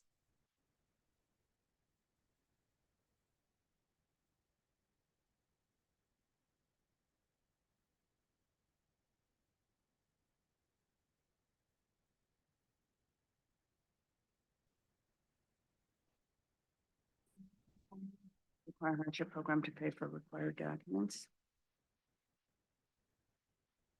Or to pay by.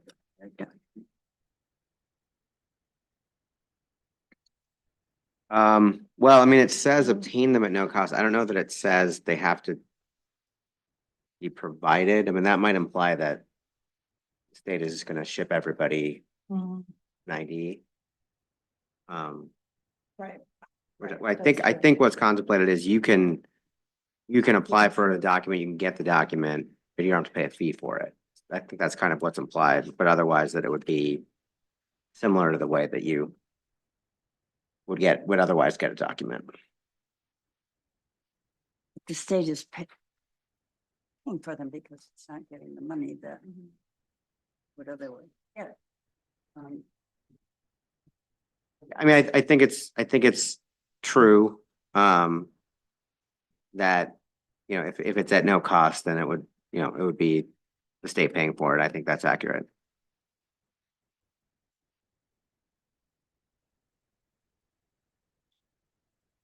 Require hardship program to allow hardship program for required documents at state expense.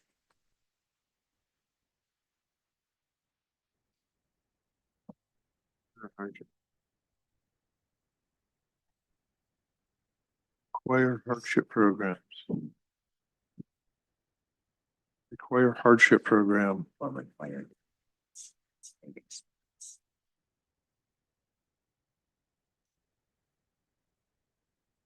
You just want to change the word citizenship to require, that's.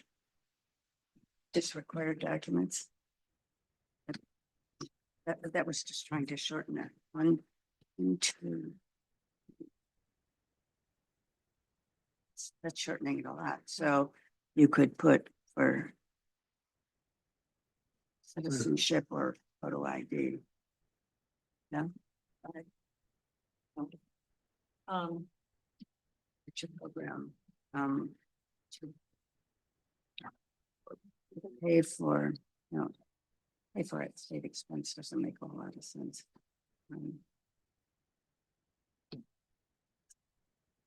Would add a word, but I think it would be more clearly written to say require hardship program for obtaining required documents at state expense. Yeah. That works.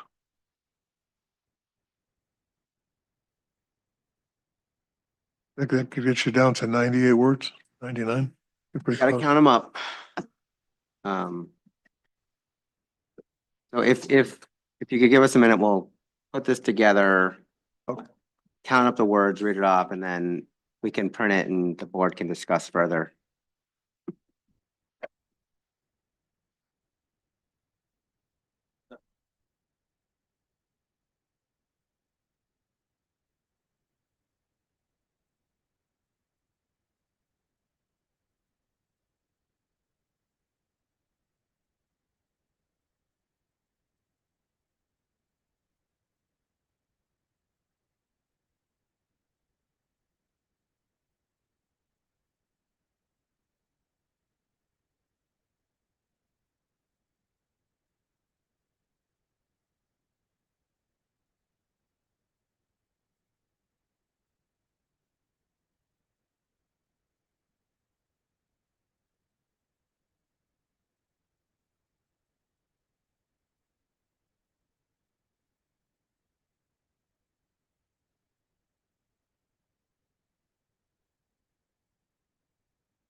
print that out.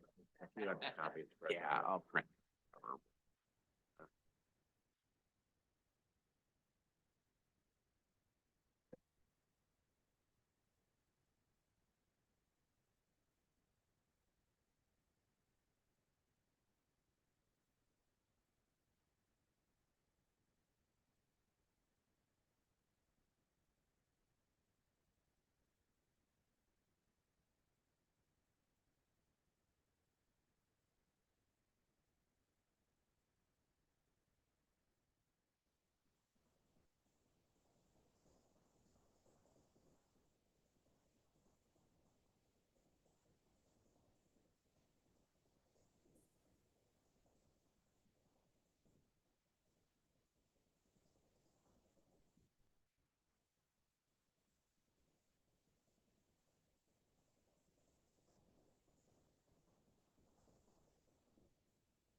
And could you just make sure that, if there's a couple extra, can you make sure that Bees and Brewers can get one, and then maybe just a couple extra for the public? Thank you.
I think that guy is with him. I don't know if he had to leave.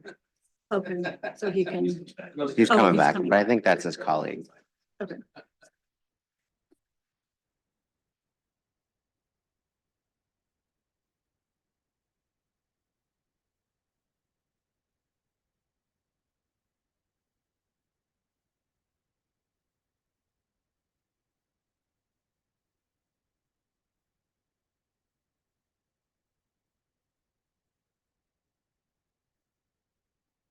Yeah, whenever you're ready, yeah. Okay. Richard, your mic. He's gonna be gone a while, but his colleague is here. So I'll just, but based on the discussion, I prepared a new summary. I'll read it. We passed out copies, for those in the room, but I'll read it into the record as well. Constitutional amendment to add requirement to verify citizenship by showing a birth certificate, passport, and/or other documents for voter registration. Eliminate affidavit alternative for those without photo ID when voting. Add requirement to provide photo ID or driver's license or partial social security number to receive or vote in absentee ballot. Require Secretary of State to review voter rolls to verify citizens and remove non-citizens using documents and government records. Prohibit counting ballots from voters without citizenship documents and photo ID unless voters show documents within 6 days after election. Require hardship program for obtaining required documents at state expense. And that version is 96 words. Does anybody have 4 words to add? Good. That's all, folks. That'll get 3. That sounds good.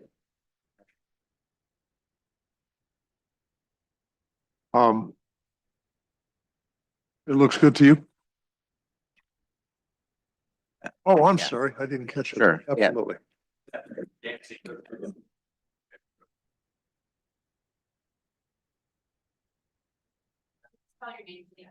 Daniel, Daniel, Ziegler, Ziegler. I just had a brief question about the first sentence, the and/or. It seems like it might be unnecessary and that simply an or would fulfill the role there. I'm reading the amendment and looking at this sentence. Is there a situation in which a birth certificate, passport, and another document would be required? The reason that we put that in there was the discussion regarding women who have married and changed their names, in which case when they may have to present a marriage certificate as well. A marriage certificate and a birth certificate? Essentially, they would have to present both. This was So there's a reason, that's an important and or. I guess I'm just trying to understand, rather than presenting a newly issued birth certificate, it would You be, can't get a new birth certificate. You don't get a new birth certificate. You get a birth certificate and you get a wedding certificate, I believe my, marriage certificate. okay, You think you can get a new birth certificate? that is what, my wife has a document and my wife's mother has a document, which has her, all right. Did you make her do that or something? No, I'm just. I don't have that. Thank you for the clarification. Thank you. That's interesting. I to didn't know that, right. Mr. Brewer. Mr. Brewer. Got to put the microphone back on though. Thank you. I just want to say, it's not our summary, but I want to commend the board and the staff for working very diligently today to improve Mr. Brader's good work. What Mr. Brader produced was better than what was presented to him originally. He made improvements, and I think you all have made improvements as well, and I have no further objections or comments. Wonderful. Do we want to make sure that?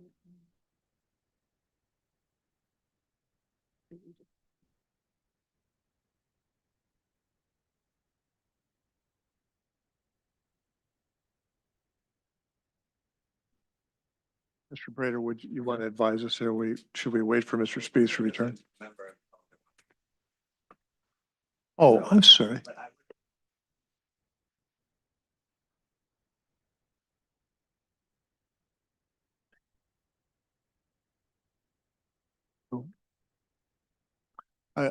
Please come forward, ma'am. Would you state your name and spell it for the reporter? Marcia, M-A-R-C-I-A, Hollins, Hollins.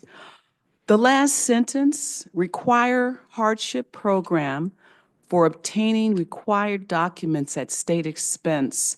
So does that mean an organization or anyone who is assisting a citizen or John Q. Public, would they be able to get assistance with the hardship program, or is this for the individual? Because to me, this is not clear. Require hardship program. It doesn't say for the individual. It just says require hardship program for obtaining required documents at state expense. What was intended there was to reflect, Mr. Brewer pointed out that there is a hardship program already in place for getting state ID.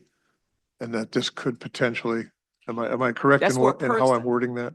There's a hardship program available for state ID today, and this could be reflected as an extension or addition to that?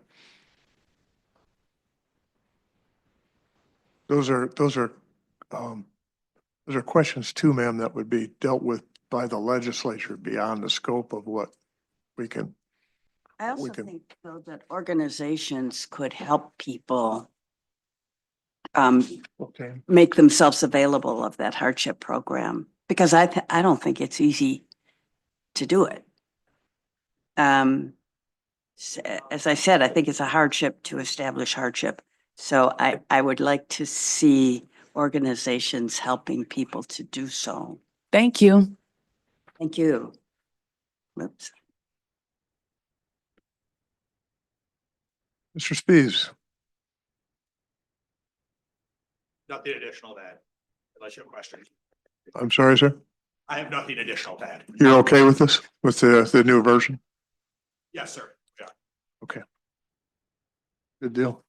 If we've talked this one through, I would entertain a motion to, I move for the board to approve this 100-word summary as we've got in front of us here, the amended version. there's actually a motion in your package that if you could read, that would make it straightforward. It'll be under item 3.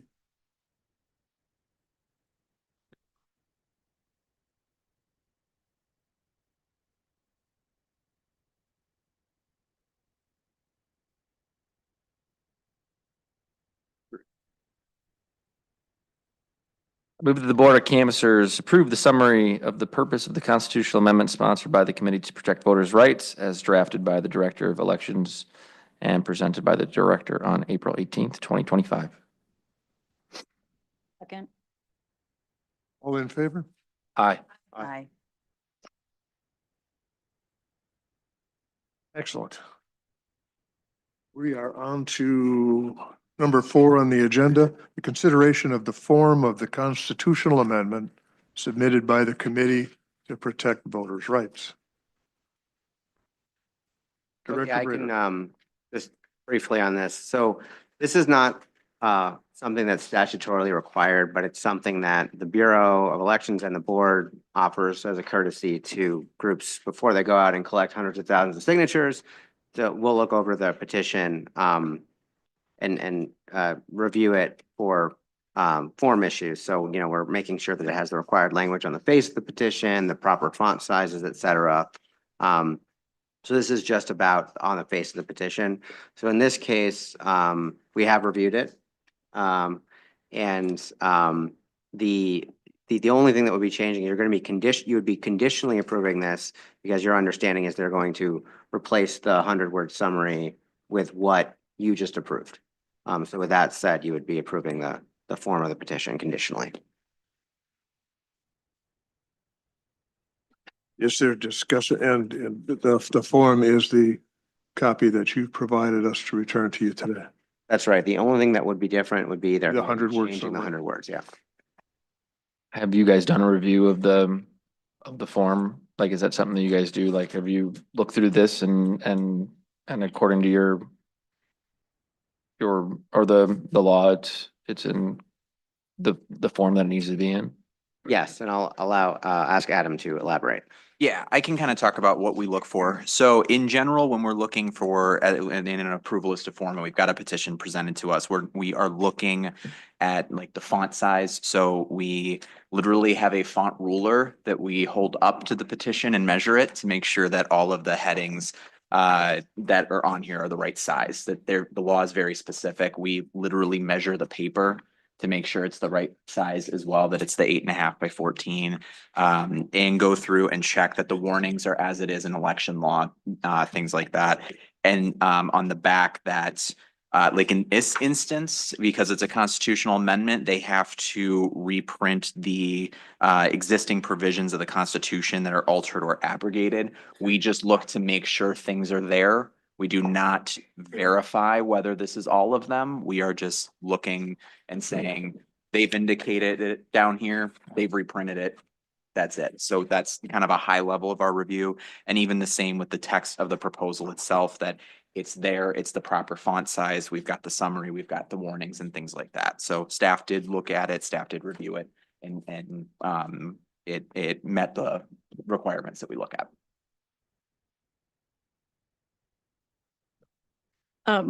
Should I do the motion?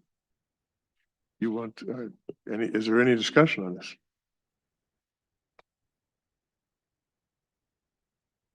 Days, any questions about form? Yes, sir. I move that the board approve the form of the constitutional amendment submitted by Committee to Protect Voters' Rights conditioned upon the replacement of the summary language approved by the board today, with the understanding that the board's approval does not extend to the substance of the proposal which appears on the petition and the manner in which the proposal language is affixed to the petition. Support.